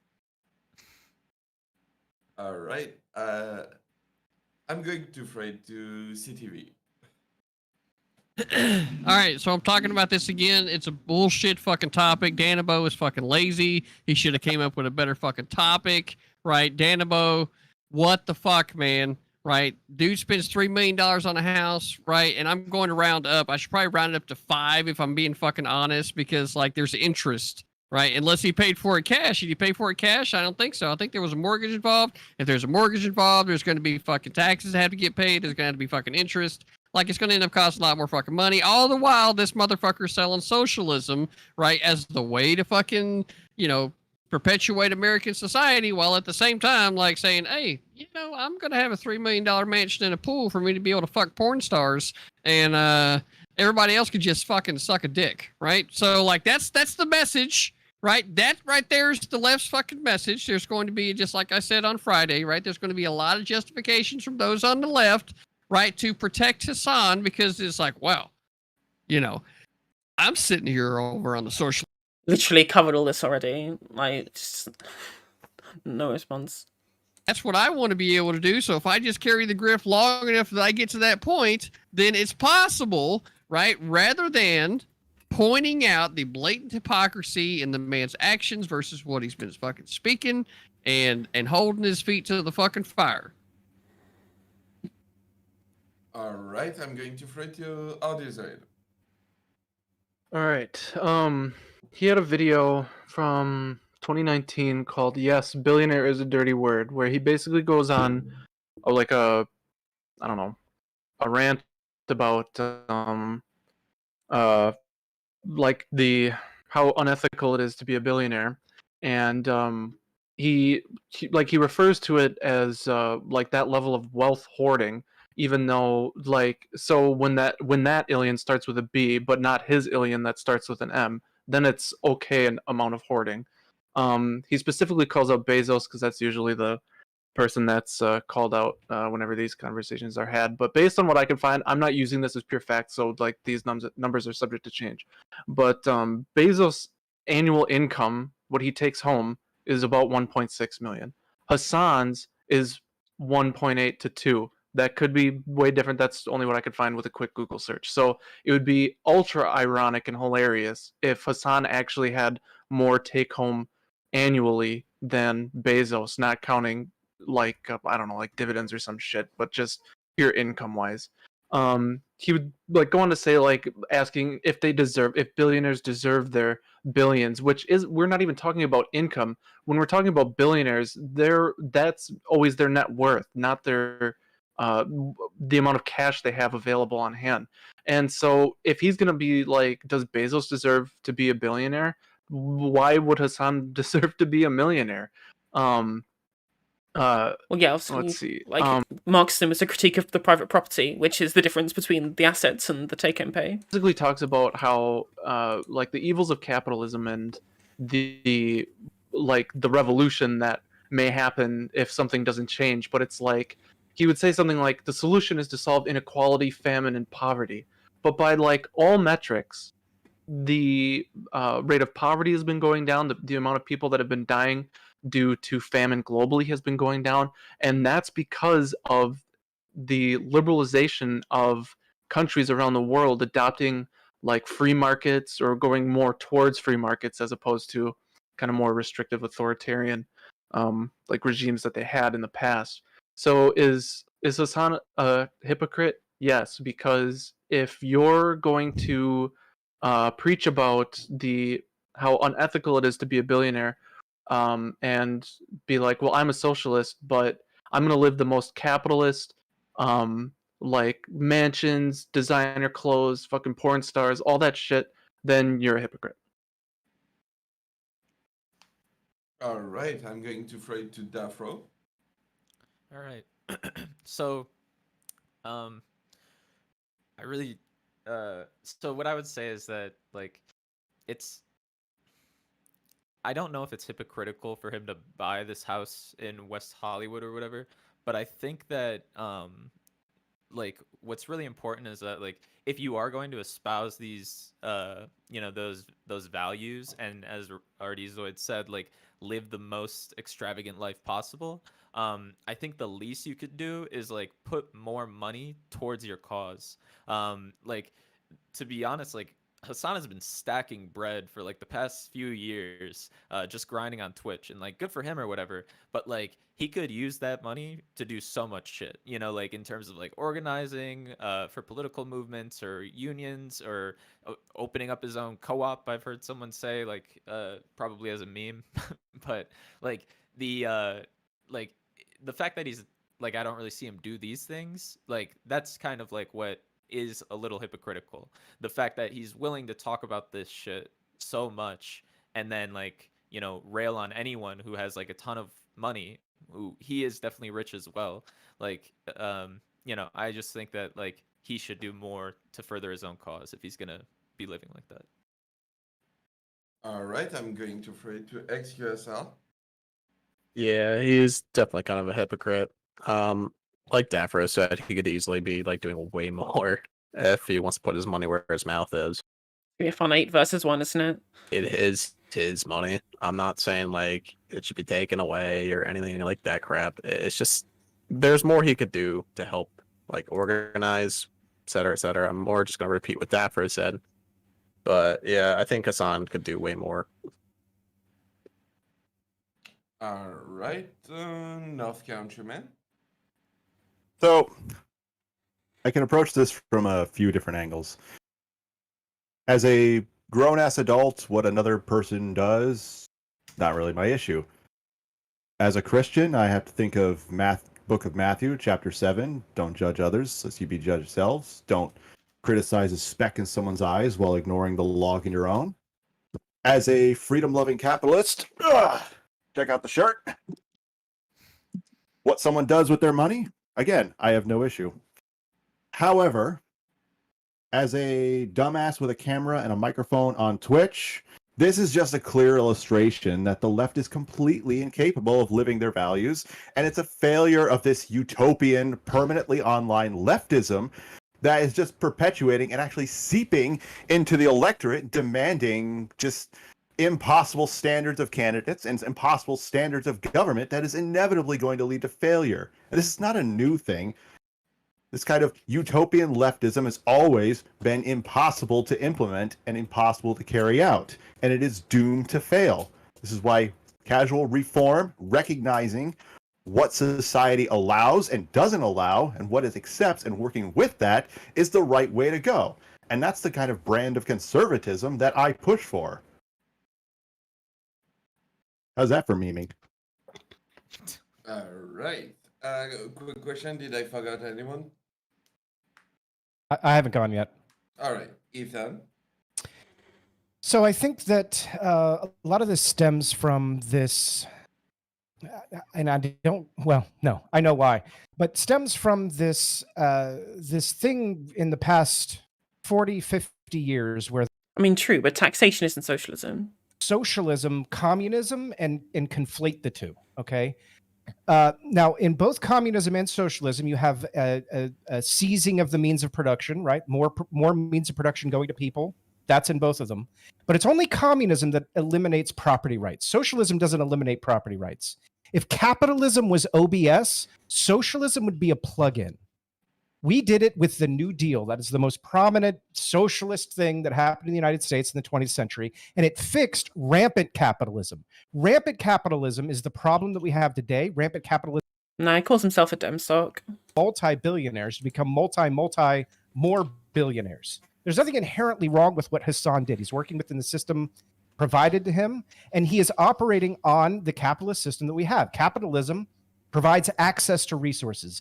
Any one of us could buy Dogecoin tomorrow, and Dogecoin could go to $1 million and we could become billionaires ourselves, or 1,000 other ways. There's nothing wrong with that. The problem is when you get rampant capitalism that's evaporating our middle class, you get rampant capitalism that's causing this poverty, abject poverty at the bottom, that's causing low wages to stagnate.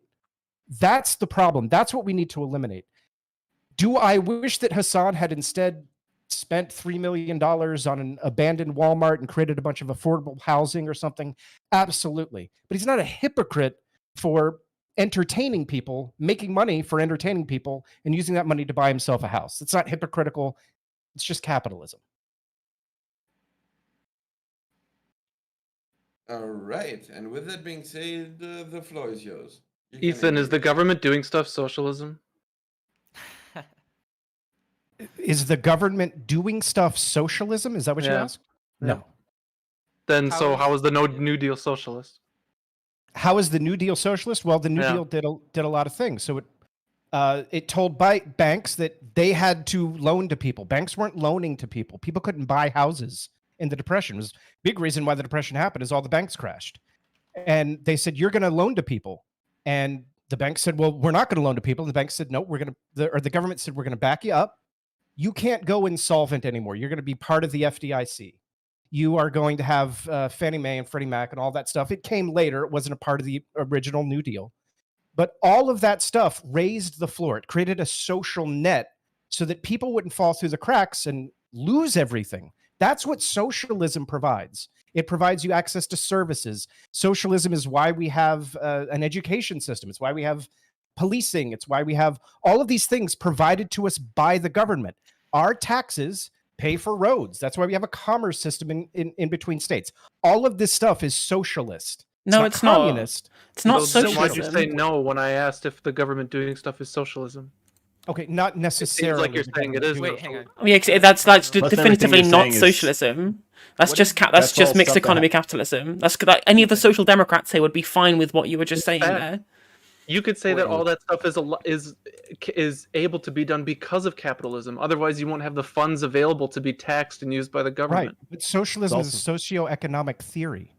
It's just it's a socio-economic state of capitalism.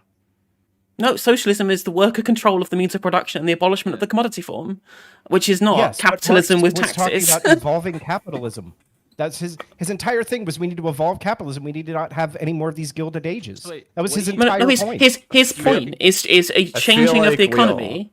in which the surplus values of people's labor being extracted by private property owning capitalists is a thing that does not happen anymore. Whether that's through a reformist attitude, through like worker co-ops, Marcora law type stuff, okay, sure, that's what I would prefer.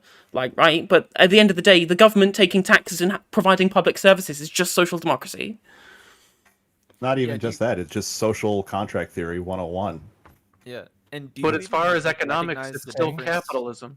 Do you even recognize? I'm sorry, Ethan. We're like stacking against you, but I just want to ask you this really pointed question. Sure. Do you recognize a difference between socialism and social democracy? Of course. Okay, what is the difference there? Okay, so socialism requires a couple of things. So socialism is going to require some sort of seizing the means of production, right? So unions would be socialist. Any type of government sponsored work that provides a service. Yep. Stop. How is unions seizing the means of production? Explain that one first. We'll go point by point. Okay, so how are I'd unions... argue that they are a part of the thing. They're not seizing it. Okay, but they can lead to it. That is a socialist idea. Unions are a socialist idea. I think you're conflating practice with theory. I mean, I would absolutely agree that unions are most of the trade unions were formed up of socialists, right? Arthur Scargill, etc., etc. But we have plenty of countries that are fundamentally capitalist that have extremely strong unions. You look at all the Nordic countries in the Nordic model, which is, I'm sure, what the Soc Dems here are the kind of model that they would espouse. And under that model, Hasan would not be any kind of hypocrite because he would make money through the capitalist mode of production, and then he would be taxed, and that tax would provide for government services to be able to provide social mobility. Which is, if you're a social democrat, that's fine. But the thing is that what people are saying is that Hasan making this money as a socialist is hypocritical because he's making money off the capitalist mode of production. But I'm saying he's just an employee of Twitch TV making money through donations. Like the people extracting the surplus value in this case are Twitch.tv and Amazon, who are the people who pay wage labor to the people who program for their platform. Hasan is just an employee on an independent contractor, taking donations and then spending that how he wants. And his consumption, that is not something that is generally criticized through a Marxist angle. It is the mode of production that is criticized. Right. Exactly. But why do we care? Like, why do we care about purchased a giant submarine? Pardon, sorry? Would that be a waste of money? Would that be a waste of money if... Oh, am I muted? I'm sorry. Multiple people were talking, so I couldn't hear anything. Something about a submarine? Someone said something about a submarine? Yeah, would that be a waste of money? Because aren't submarines completely useless in every way possible? There he goes. Now he's awake. Submarines are very useful. There we go. There we go. I would absolutely I would 100% be with you in saying there are definitely better things Hasan could spend his money on than a submarine. Would that make him a hypocrite as a socialist? No. No, it wouldn't. It would just make him not appealing to the supererogatory. If I'm getting it right and paying attention to certain streams before this, and even in this it was mentioned, is that Hasan is one of the Eat the Rich guys. And, now that he's making money, Eat the Rich went from, the rich to, no, rich means billionaires. Like, I don't know, to the guy like me that's maybe a thousandaire, even a millionaire would be rich. So, I mean, if you're going to espouse stuff about Eat the Rich, probably try not to be one of those people that you plan on eating yourself. Well, that's one of these things that, the lefties or socialists always do is like they always punch up to the billionaire class, like they're the ones that are causing all these problems and shit. But it's like you're in the top 1%. Like you have no perspective looking down. The rest of the world is looking up at you with those same lenses. If that's the view that you want to use. Well, any Marxist or socialist would call themselves any proper Marxist or socialist at any rate would call themselves living in the global north, the imperial core. They would call themselves the labor aristocracy compared to the global south, right? I don't think that's a point of contention with socialists. Right, but if we take political ideology out of it, is what I'm saying. Whether I don't care if you're left, right, Dem, socialist, I don't care about all that. I'm saying. It's like, and I hope none of the Soc Dems punch me in the throat for this one, but when Bernie Sanders used to talk, he used to be, the millionaires and billionaires, we ought to stop them. Once he became a millionaire, you'll notice he dropped the millionaire and now only hashes out on billionaires. And it's pretty much the same thing here. Taking away socialism, social dem, whatever, taking that all away and just say a person on a camera espousing Eat the Rich and then capitalizing all of that, becoming one of the rich people. And I don't care. Like I said, I'm all for capitalism. I'm all for, man, go out and make your money, be happy, and if you want a mansion, go buy a mansion. So I don't care. Pat the dude on the back in my book, but I'm saying why people would see him as a hypocrite if he's out there saying like rich people bad. I'm rich people. You know. Okay, but here's the thing. Anybody my age, I'm 40 years old. Anybody my age is going to absolutely require about $2.5 million in order.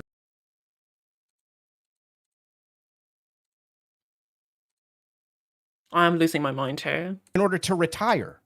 So, I'm not going to do it until I'm 150 then. So, well, I'm just saying, no one reasonable, I guess I should say, should be demonizing millionaires because we all need to be that in order to retire successfully. So, I'm saying, hang on, the wealth that's like acquired to retire to be like a millionaire is very different than the way that Hasan has gained his money. Right? I understand that. I understand. Okay. Hold on, let me finish. Because also it grows over time. Like you're not going to get the million by the time you're 30, like Hasan. Yes, it can in some ways. But my point he's only is, 30 years old. Either 30 or like 29. Yeah, something like that. The I really problem don't like with him now. With billionaires is that we don't need them for our economy. They're just a drain on. Where do you get that from? Like Oh where? my God. So okay, would you agree that wealth is a constantly growing pool? Yes or no? Yes. It can be. You're speaking of giant. What is wealth? Is $5 wealth? Like that's like I mean, it's like not a statement. You're just wealth, making some general money. statement. Just money in general, like wealth. How is it possible invested? to be How earned. is it kept? How is it held? I can't answer your question. Your question is non-specific.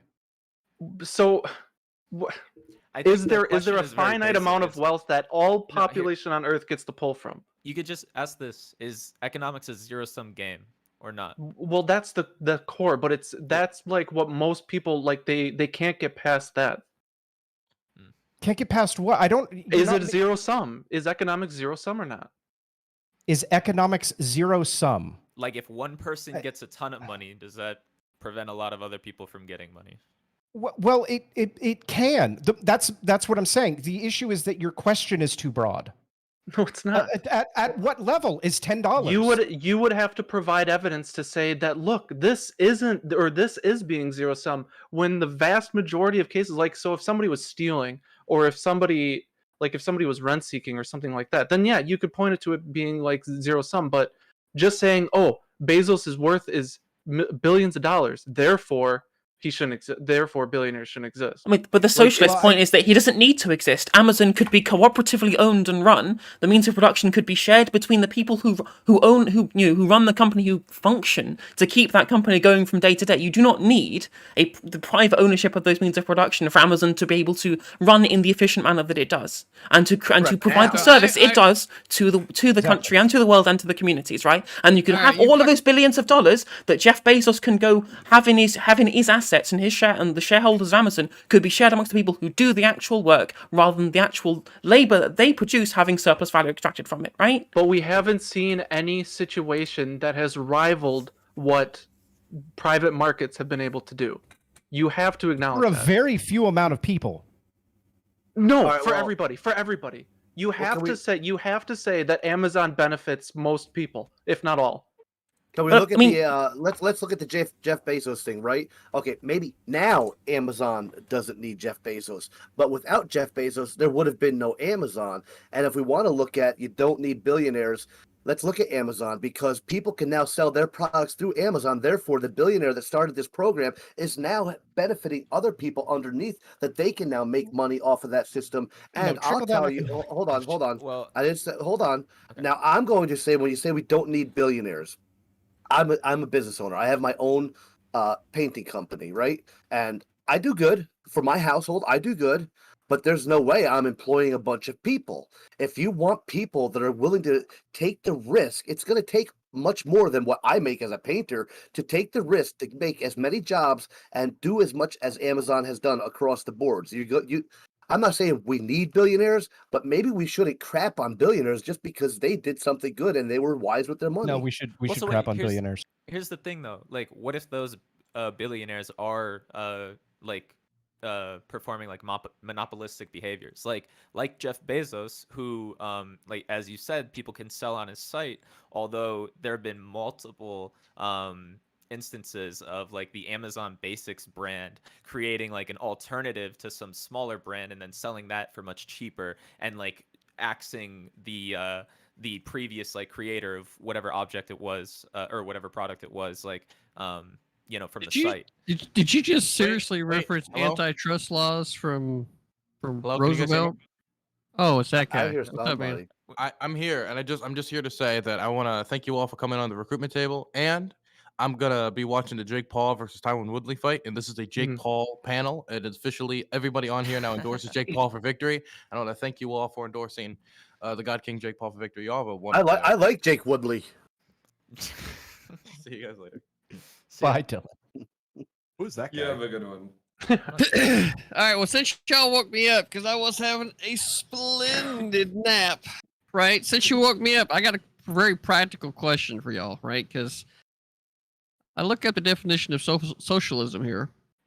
Does any of various economic and political theories advocating collective or governmental ownership and administration of the means of production and distribution of goods, right? So anybody sitting there talking about how like, oh, well, the workers just own the means of production. Well, somebody's got to own it, right? Because then the next definition of this thing is a system or of society or group living in which there is no private property, right? Which definitely seems to go into the ideology of That's definitely not socialism then. Well, You got to again. We're getting into the distinction between. Sorry. So the reality here, like, I want to ask y'all a very practical question because, like, for me, I see like the collection of taxes that get redistributed into, like, say, SNAP program, welfare benefits, etc., as a part of socialism, right? It's an attempt to try to take care of those in our society that might be less fortunate. Does everybody kind of agree with that? No, it's not socialism. It's capitalism. With Yeah. taxes. Yeah, that's capitalism. Yeah, there is no socialized ownership of the means of production. It's just private ownership of the means of production that are taxed to fund, social spending. Yeah, you can A say it's system or social condition of program. society in which the means of production are owned and controlled by the state, a system of society or group living in which there was no private property, any of various economic and political theories advocating collective or governmental ownership and administration right, of the means of production and a distribution of goods. So I Taxation. see. I think you could argue Taxation like is a not- nationalized healthcare could be socialist. Oh Jesus! Right, Wait, like hang on. kind of follow the thought here. When you collect taxes and you redistribute it, right, to those less fortunate, because underneath our capitalist system, the government was never designed, especially at the federal level, to be doing any of the type of welfare that we currently have it doing. As a matter of fact, we have congressmen that in the past that went on the floor of the Senate and have stated that Social Security, which is what you were referencing earlier about retirement, is nothing more than a welfare program. That's it. Right? So, like, this is the philosophy that I want people to kind of think about, right? Is if in our system, right, that we're looking at, what we need is people to be creating wealth so that it can be redistributed, right, at certain levels. I think that if states want to do that, that's fine. But in reality, like, if you want to have a complete socialist government, where does this wealth actually come from? Because if everybody's supposed to be equal in this socialist system, where does any of the wealth come from? Hang on. But First of everybody all, being let me equal is just address communist. something That's real not quick. socialist, though. Let me also. Well, I just want to know where the wealth comes from. God. Where's it come from? From the resources of the Go country. ahead. First of all, so the what's it called? Very good point, Nova. Administration and distribution that the government overseeing that is socialism. Sure. Taxation is not the government overseeing distribution or administration whatsoever. Like, or if it is, can you explain how it is? Okay, so when you collect taxes to, say, go towards the military or to go towards police or to go towards the roads, right? When they collect the taxes and then they redistribute it, right, by way of government contracts to hire people to do a fucking thing, that's how that gets redistributed. And the administration, right, from the collecting of it to then the redistribution of it, there's administration all along the way, right? Sure, but like the government contracts that exist or that go out to different companies, these are private companies that are owned by individuals who at the time for the contract have to be under government administration, but just with any other contract, they'd be under the administration or under the guidance of whatever, body that they're doing their contract work for. Like just because the government is purchasing the services of a contractor does not make that an act of socialism or a socialist or make us in a socialist system in general. Any money that gets redistributed by the government that is not specific for, say, things like infrastructure or defense would be. I agree. How? Wait, why? Because why socialism, okay, real quick, this is a really easy way to understand it. Capitalism provides access to resources in an economy, okay? That means that any one of us could become rich and buy a house next to Hasan, all right? What socialism says is that everybody gets an equal starting point. So everybody gets free school lunches or everybody gets access to the fire department, whatever. That would all be socialist theory. Again, I'm talking about the theory of socialism, not necessarily talking about the practicality. I totally accept that is democratic socialist and not socialism. I get it. Meanings of things evolve over time, especially in politics. But socialism as a fundamental theory is a socio-economic state within a democratically elected government. That doesn't mean anything though. Like that's just democracy. A socio-economic state? Like yes.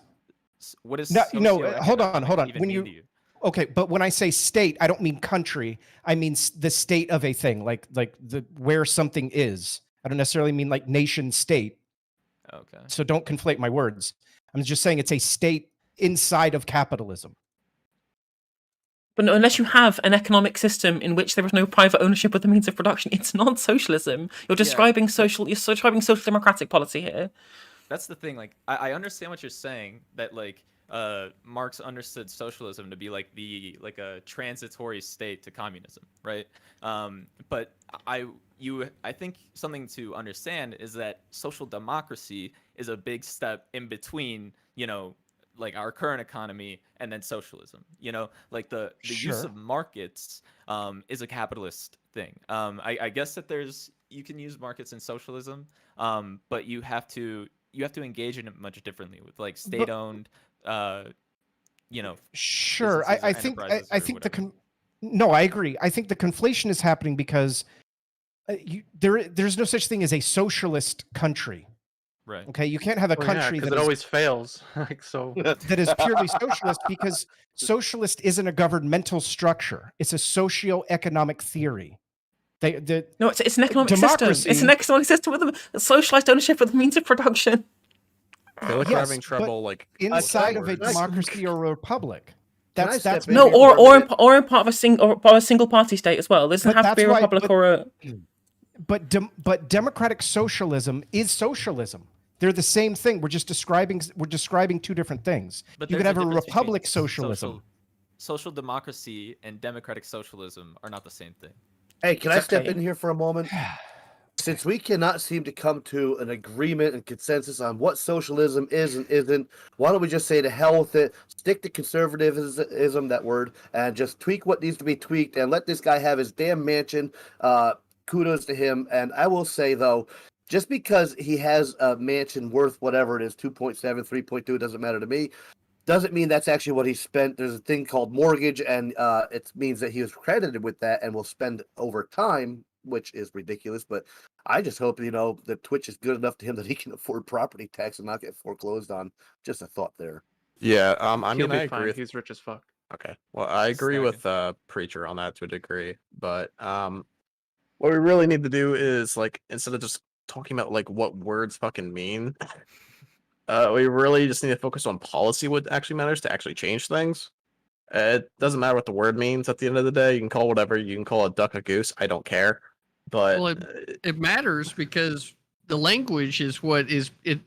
Like, I've had so many conversations with people that are using a completely different language to describe things than it was when I was growing up, and hell, that really wasn't that long ago, right? I'm pushing 40, but like you young kids that are coming up are using a different language to describe things than what it was for me growing up. Like we never talked about positive and negative rights in the past, right? It was the government. Cringe.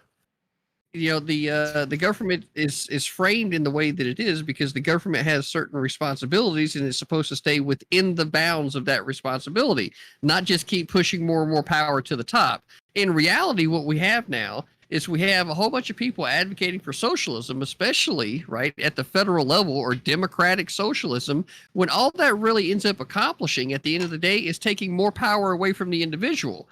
So that like the farce in all of this, right, is we have socialists that are advocating for government to have all this power that ends up taking more power actually away from the individual, right? And then the individuals are left here at the end of the day that the socialists would actually want to have the most of the power, which is why they're advocating on behalf of workers, the ones that are doing the fucking work. But in reality, whenever the government gets all of this control, all they're going to do is fucking own everybody. And now the workers are they're just fucking workers. It ain't like they're getting any more benefit for the work that they put in. I mean, so if you actually want to have a look at the way in which individuals have power to actually shape their own life, and if you have a look at something, I do like a social mobility index, for example, where we actually have a look at which people can move through economic strata. Like, I'm not a social democrat, I'm a socialist, but you have a look at social democratic countries like in the Nordic countries, and they're just like leagues ahead of anywhere like the UK or the US is with regards to social mobility. The fact that the idea that someone in America has the chance to create their own life is just, it doesn't actually make any tangible sense when you actually look at the state of the life that the people on the working class have to go through and how hard it is for them to escape their economic strata. Right? When you have a look at countries with large amounts of social welfare programs, they have much higher social mobility, which I think personally gives somebody more right to express their own individual life. Right? Social mobility is not. You don't escape that through social welfare programs. You escape that by giving people the opportunities. Right? Ensuring that the opportunities are there, that if the individual wants to be able to accomplish something in their life that is meaningful for them, that they can absolutely do that. Now, social welfare gives them those opportunities. It creates a better starting point.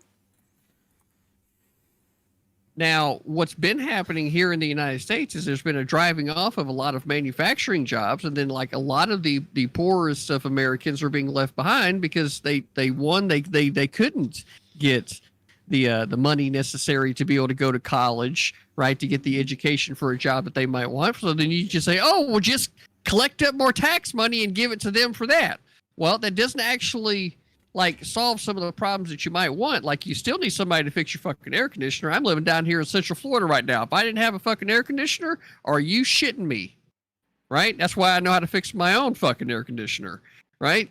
So like at the end of the day, there's a whole lot of jobs that need to still be happening and doing here. There needs to be more manufacturing that is happening here, right, in the United States. But what has been happening is that through the politicians getting into office, they have had no problem driving that manufacturing to other countries that can exploit slave labor, right, so that we can get cheaper products here. That's exactly what's been happening, and this is where we end up having like shit goods made from China that last for like 6 months, and then you got to replace it versus actually buying something quality to begin with.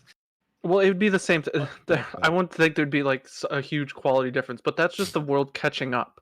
So that they can get, because that's them getting a job and then us getting a cheaper product is beneficial to both parties. Not if you drive off all the jobs. Not if you drive off all the jobs. They weren't driven off. Listen. Not if you drive off all the jobs, and they were because those. You just saying it doesn't make it true. Hello. So if you drive off all, I'm gonna keep saying it until you stop saying it, right? So like, doesn't make it true. They drive off the jobs, right, so that the slave labor can be exploited in other parts of the world, right? And they did through the passing of NAFTA. Thank you very much. They drove across the oceans? Oh my God. No, you actually sail across oceans. Well, then they sailed them away. They didn't drive them away. Well, that's why I'm not saying sailed, am I, asshole? Got him. Also, Let me hit the stream deck. Hold on. Got him. Right. Got him. Right. So because we've had no problem exploiting slave labor, right, in other parts of the world to bring back cheaper quality parts here, like you would say that, well, this is the rest of the world catching up. What it's actually doing is it's allowing an exploitation of our market, because the jobs of the Americans that were here that. Thank you very much for the subscription, dude. Thank you. That's much appreciated. Exactly, right? Me understanding all of this is why it is that me and my wife live in a 43-foot 5-slide travel trailer, and we drive and move to where the best opportunities are for us, because there's just not as many fucking jobs in the manufacturing areas in which there were before. This is why you have major cities that used to be central hubs, like fucking Detroit. Used to be a huge fucking hub for auto manufacturing, and it's just not as much as it was anymore. There's a lot of places in the country that are just like that because those jobs were sent overseas. Yeah, so those people that lost those jobs, they just hadn't got a job since. It was perpetual unemployment since then. No, they're underemployed, most likely. Oh, okay. I mean, in the auto industry, you deny that there's a wage gap? And then you look at, like the types of government programs, or not government programs, but the legislation that gets put in place, right? Like, say, like the difference between a W-4 and a 1099 worker, right? 1099, you're responsible for all of your medical insurance taxes, right? But if you're a W-4, you only got to pay half, and then the employer has to pay half, right? So, like, right there, you're incentivized to be employed by someone else than you are to actually be an entrepreneur. Right there's a shit policy from the start. It ends up affecting, say, like the truck driving industry a fucking lot. We've got a lot of fucking morons in government that don't understand a damn thing when it happens down to the common everyday folk. Well, and that was a big thing that Obamacare strove to. I'm a 1099, so I work for myself, so I totally get it, and it sucks. And that was a big thing that Obamacare wanted to fix, was to provide. I mean, I love CTV, but I also hate CTV. Employer to help pay my healthcare costs, right? So installing something like that would be socially democratic, I suppose, or democratically social. And it's a big reason why I personally am in favor of universal healthcare, because it would help me. But I think that I can be a person who makes nice money. I'm not rich or anything, but I do fine. And I can look at other people who aren't and say, you know what? What's happening to them, the situation that they're in, is unfair. And I want to see it change with the tax money that I'm spending.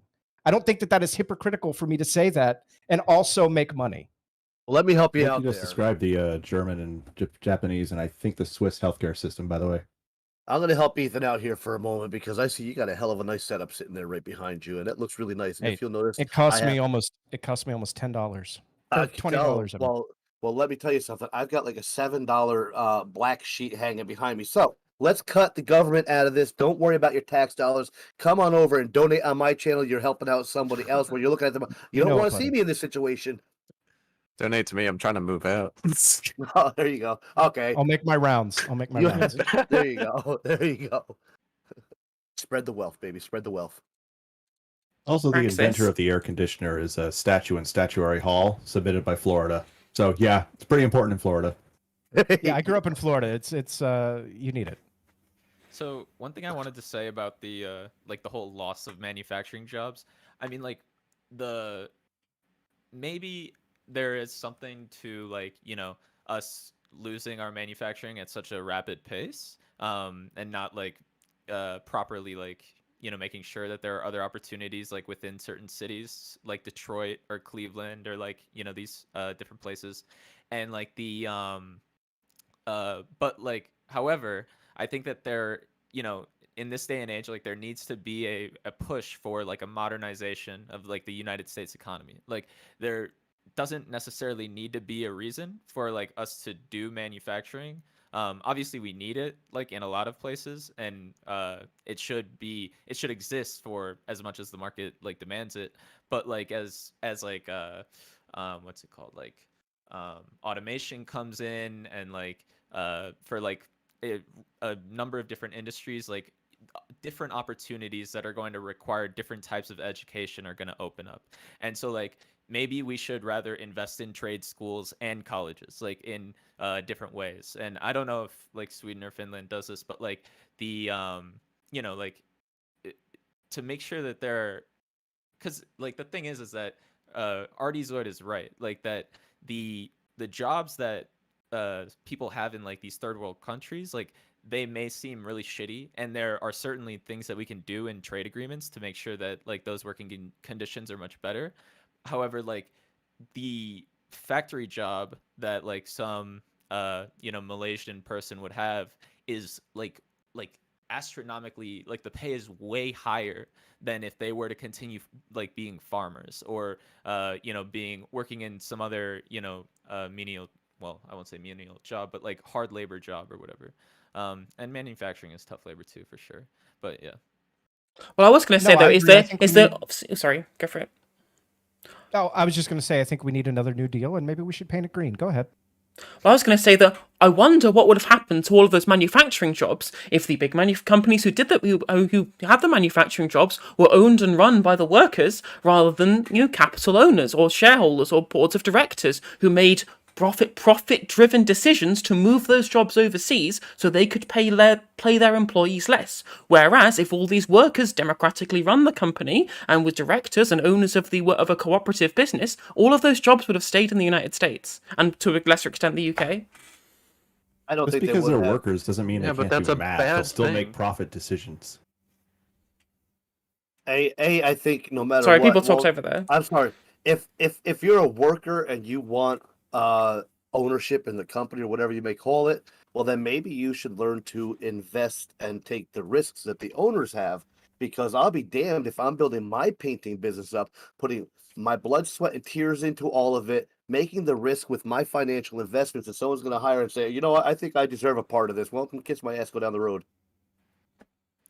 I don't know if this really applies to like small businesses like that. But also like a thing to keep in mind is that like banks have like a really high bar for like giving out loans to like co-ops and stuff. So like it's at least in America. So it's like it's pretty hard for co-ops to form in that sense.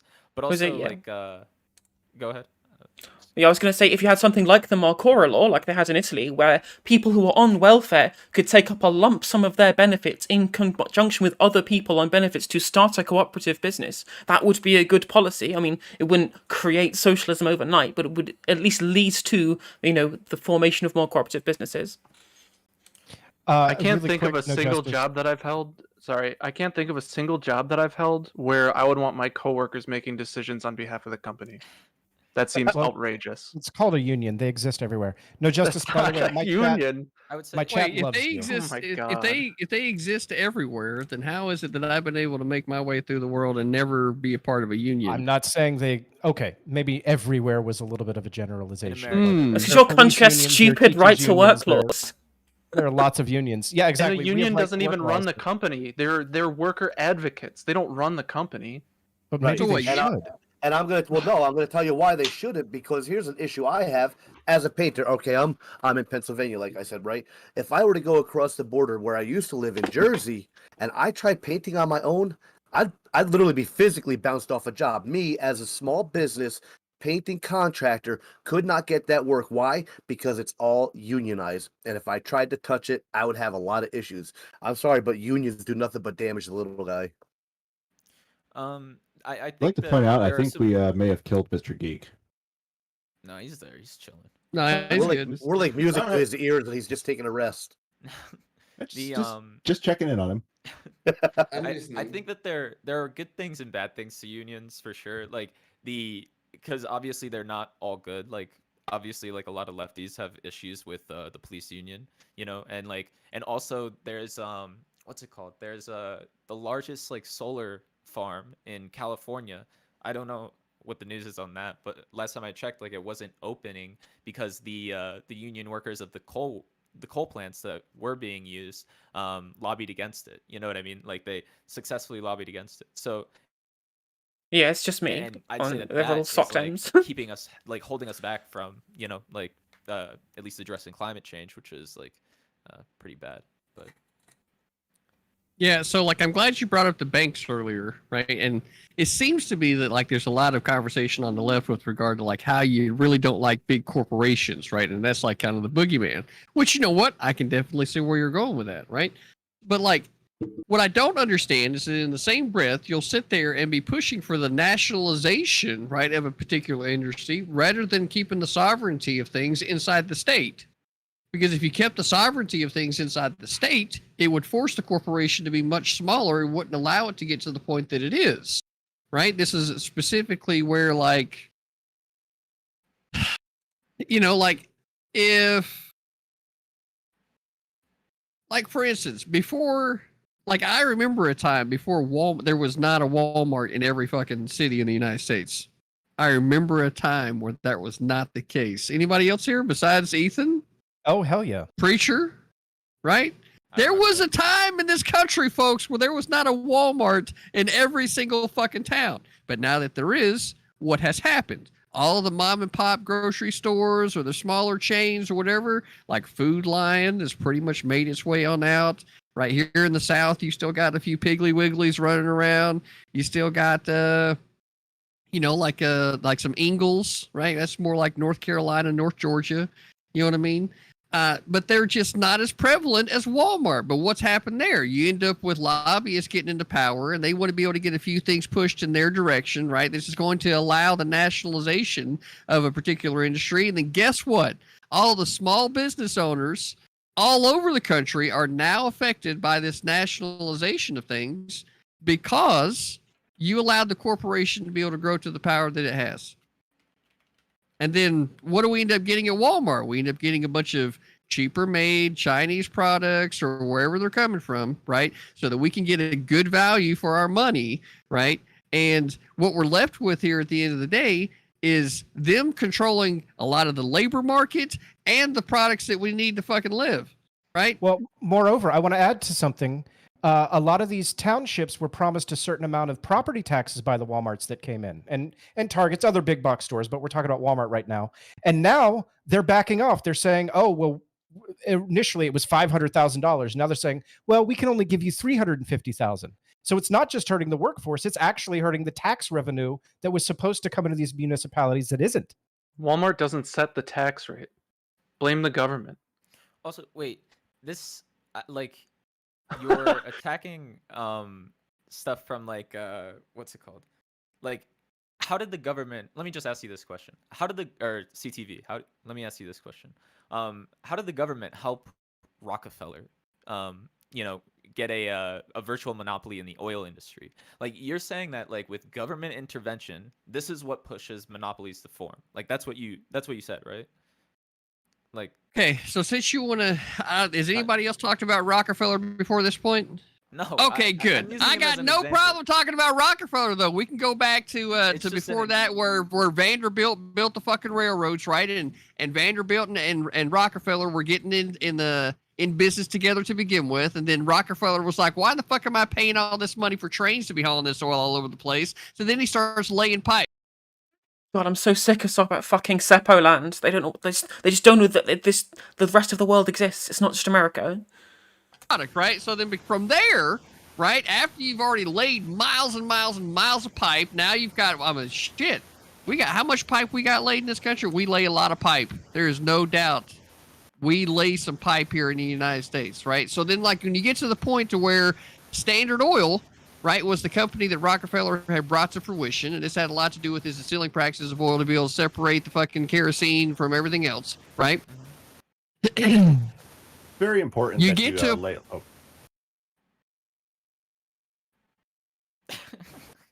All right, what did you say? I was just gonna make a joke, but well, then make the fucking joke. I stopped. Okay, fine. Fucking lay that pipe, buddy. Lay it. It's very important that we lay pipe in this country, because if you lay the pipe, it can also lead to the erect decks, and you can get moisture on the garden, and it can be very fertile. And it's very important to have a fertile garden. It's true, but you don't want the oil mixing with the water, though. You don't want to mix the oil and water, though, right? Why? So you can't mix oil and water. No, not why. Why are we talking about this? Yeah. Because you fell asleep and we had to wake you up. So look. By the way, Rockefeller.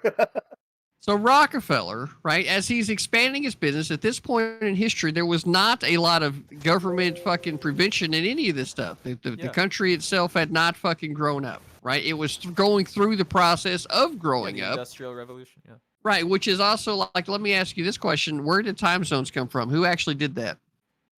I don't know. Oh, that one was me. That was my bad. I'm sorry. Oh, fuck. That was the railroads. A lot of people don't know that. It was actually the railroads that set standard time because, it's hard to schedule trains whenever you don't have standard time. So it's because of the railroads we ended up with the time system that we have. Most people think it's farmers. It's not. So when Standard Oil got as big as it was through the expansion of its corporation, there's actually nothing at all fucking wrong with that in our system. But there were a lot of people that didn't like the concentration of the business there. So then all that ended up happening through the antitrust laws was just a breaking apart of the same company. So now it's not Standard Oil. Now it's Exxon. Now it's Texaco. Now it's all these other fucking countries. Mobile, like BP, maybe not BP, but you get the idea, right? A whole bunch of fucking oil companies come along, and that's the separation that happens as a result of the breaking apart of Standard Oil. Now, as a result, right, of that, what should have been happening with regard to some of the other ones like Walmart or maybe not Amazon because there's a lot of more web-based stuff, right? But maybe some of these other ones, they could have prevented the lobbyists from being able to pass laws that made it easier for them to set up the types of networks that nationalize the corporation itself versus it having to go like state to state, region to region and do things. But now it's just like, well, we got Walmart approved in the United States. There's a fucking Walmart everywhere. Fuck it. What's funny is actually my job, real quick, in order to do my job, I have to have a license, right? And I have to have a separate license in each state. But if I was to do my job as a corporation, I could just get one license. Isn't that funny? Yeah. Can't you Hey, just file as let's an not S-corp? forget. Let's not forget about the Dollar Can't it? General taking It's over really every corner too. So, but wait, hang on. So, CTV, you were saying earlier though that like the government intervention is what leads to the monopolies, right? But like if you are at the beginning of the Industrial Revolution when these rules didn't exist and you were able to, gain a monopoly, like what it's is not the... like it's not like that there's a system where no rules is preferable. It's about having the right amount of rules and where, right? This is where I talk a lot about the separation of powers between the federal government and the state government and county and city and town, right? All of these jurisdictions needs to have certain amounts of power, and the most concentration of the power needs to be as close to the individual as possible, which would be your town and your city and your county. Right? This is where you need to be looking at for most of the things that affect you. Your state would be the next level, right? And then, we've also gotten further away from that by the passing of the 17th Amendment to the point now. Thank you for the follow, Nova. Senators, but that was never the way in which our system was designed to operate. It's supposed to be the House of Representatives. It's where you get your direct vote. That's supposed to be the fucking the hot sauce, the hot fucking cup of tea, right? That rests on the saucer, which is the Senate, right? The Senate was meant to have not only the individual voting, right, by way of their state House and Senate representatives, but then the state House or the state House and Senate representatives would vote for who is going to be the senator, and then that senator, right, would be representing the individual and the state legislature in the federal government. The reality of the situation is now the state legislatures in each of the 50 states don't have any representation at all in the federal House of Congress because of the 17th Amendment. Thank you for the follow, Queen Goddess. Their own fucking government, right, inside their state, not able to fucking do anything that would need to be done, or maybe say talk to other states about doing stuff, or to be able to prevent the type of nationalization of corporations that we're seeing. And yet the people are still not understanding how the simple philosophy of you need to have the state legislatures involved with your Senate, because the Senate is supposed to be the fucking brakes that slows down the House and says, hey, buddy, the federal government's not actually supposed to be doing this. And with that being said, sorry, we're going to go into closing statement. And since it's the last topic, don't forget to shout yourself out, tell people where they can find you and everything. But before that, I really want to say thank you to everyone who participated in this panel. I really appreciate all of you being here, and please, for the people in chat, wherever you are, whatever your community is, go follow all of our wonderful panelists, whether you agree or disagree, go engage with them, go check out their content. It doesn't a follow doesn't cost a lot, and it always helps. We got some people here who are starting on Twitch, so yeah, go show some support. And with that being said, because I think let's go into closing statement and shout out. And we're going to start with Artizoid, who almost fell asleep. Well, thanks for having me back for the reopening of the recruitment show. I'm Zoid. I usually play games, but every once in a while, find my way into one of these panels. As for the closing, I'll just say socialism is dumb, capitalism is cool. If you like poor people not being poor, then be a capitalist. If you like everybody being poor and dying and not fed, then be a socialist. All right. I'm going to throw it to CTV. All right, y'all. Well, I am critically thinking veteran. Short acronym, make it easy on yourself. CTV, right? I facilitate the Wolfpack, the conservative community here on Twitch, and for any panel that I am on, obviously the conservative main boss, right? I appreciate everybody coming tonight and having a good hearty discussion with me. I always appreciate enlightened individuals as yourself coming around and having some good conversation. So feel free to come by the Wolf's Den so we can do this again in the future. That all being said, it's just a damn shame that the grift is so hard on the left with regard to Hasan that there is so much justification trying to be given to this man for not holding to the shit that he's been saying. It's just ridiculous, right? If you really want to support someone that would actually put more socialist principles, right, as in like taking care of community and stuff into practice, give your money to CTV and I'll buy fucking old abandoned malls, right? Turn it into fucking residential housing and RV parks out there in the fucking parking lot. And the next thing you know, I'm facilitating 5, 10, 20,000 fucking people around a fucking old abandoned mall and actually doing something with it versus what Hasan's going to do, right? Which is just, have a pool with his fucking buddies, right? That's it. So with all that being said, since I am the conservative main boss, I'm going to dip out because Geek is awesome, and Danabo fucking fucked up the second question. Danabo, I'm holding you responsible. That question was shit. Come up with something better. And you know what? As a matter of fact, the third topic was shit too, Danabo. Come on, man. I need something better. I need it better, Danabo. Come on, bro. So anyway, I love everybody. Appreciate you being here. Hey, and CTV. Wait, it's great CTV. meeting you. It's great meeting you, Hey, CTV. Real quick. First of all, go follow CTV and everything. Second of all, are you going to stay live or do you have to go now? Oh, I'm staying. I'm going to stay live for a few minutes. Okay. Yeah. Cool. Good to know. I read you. Okay, cool. All right. So since I got interrupted, right? Everybody understand at this moment, CTV out. See ya. Hell yeah, you have a good one. And unironically, go to his Discord, 69 Acre Woods. You can find him like twitch.tv, critically thinking veteran. There will be a link. He's an awesome dude, always here to help. And if you help panels, the reason most panels happen, like on the Dylan sphere, is because we have people like CTV who are willing to jump. So yeah, thank you for him. Thank you to him for that because yeah, he's always here to help and he saved many, many, many, many shows. So yeah. With that being said, I'm going to pray to No Justice MTG. Yeah, so yeah, I'm No Justice. I stream politics stuff. I talk about mostly Brickbanger politics, to be fair. Streaming evening UK time, so that's afternoon US time, or probably early, just early afternoon Pacific. You can follow me on Twitter, which is that handle there. There's a link to my link tree there, which has all the rest of my socials. You can follow there. As for the actual subject matter, again, as I said in my opening statement, socialism is mostly a critique of production, not consumption. Could Hasan do more? Absolutely. Is he obligated to under his own moral philosophy? No. And yeah, that's basically all I have to say on that one. And thank you, Geek and Danabo, for the invite. It's been a lot of fun, and I appreciate all the other panelists as well.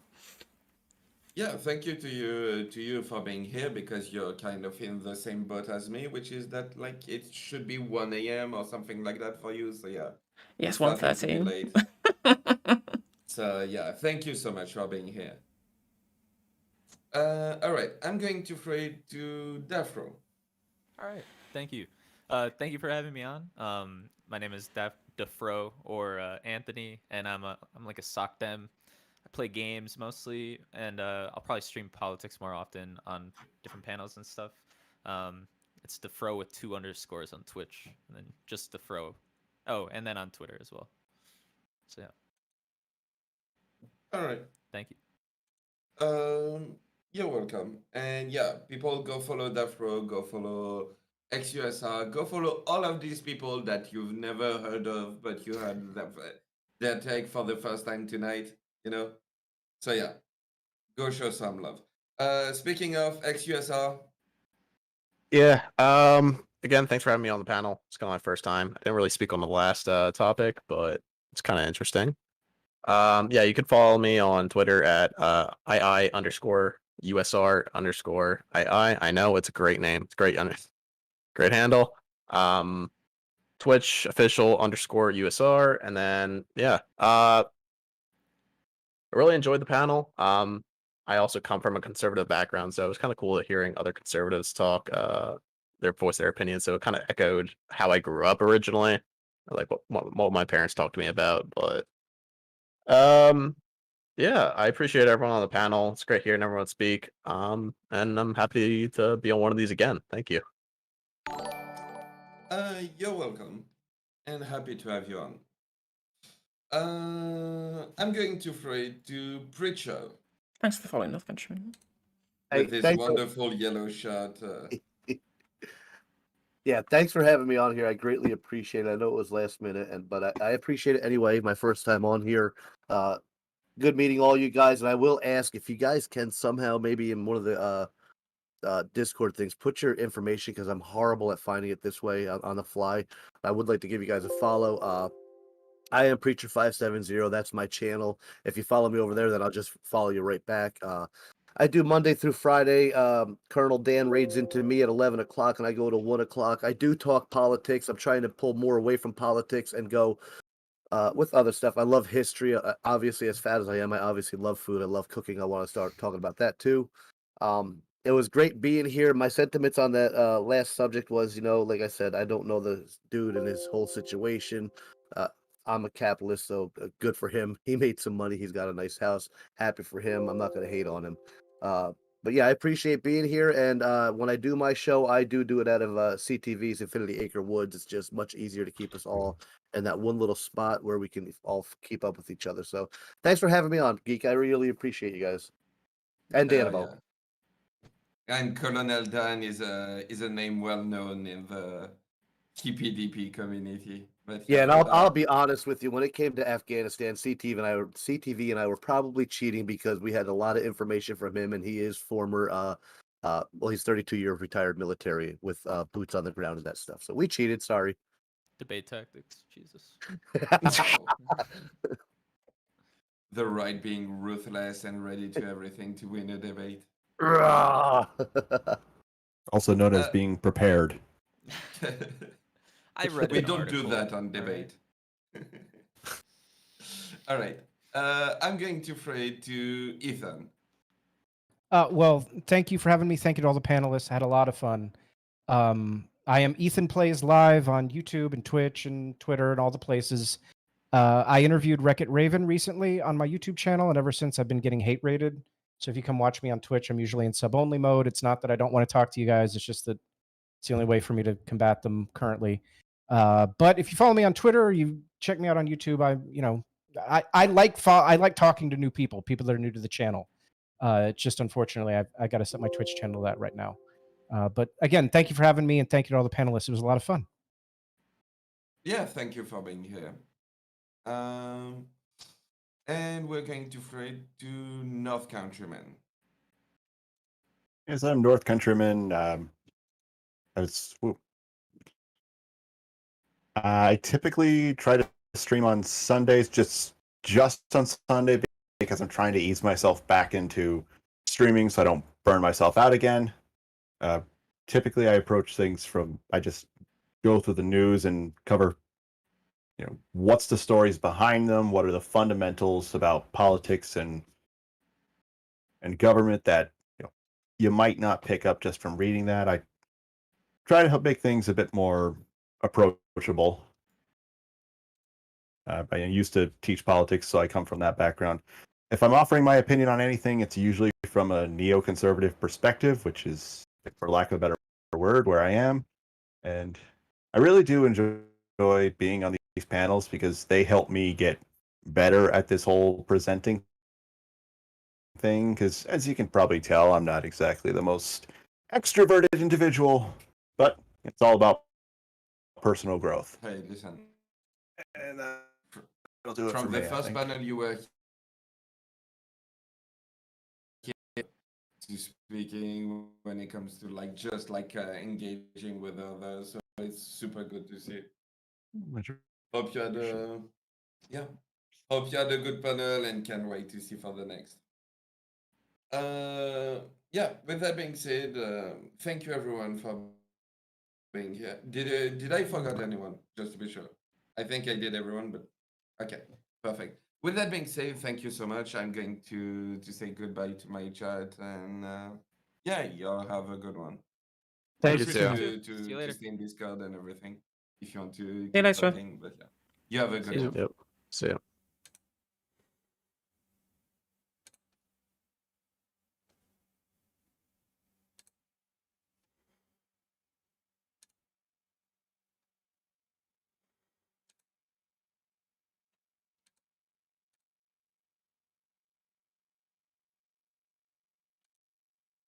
Yeah, so that was a lot of fun. I enjoyed that. Thanks everyone for hanging around. I'm just going to go and load up a raid 1 sec.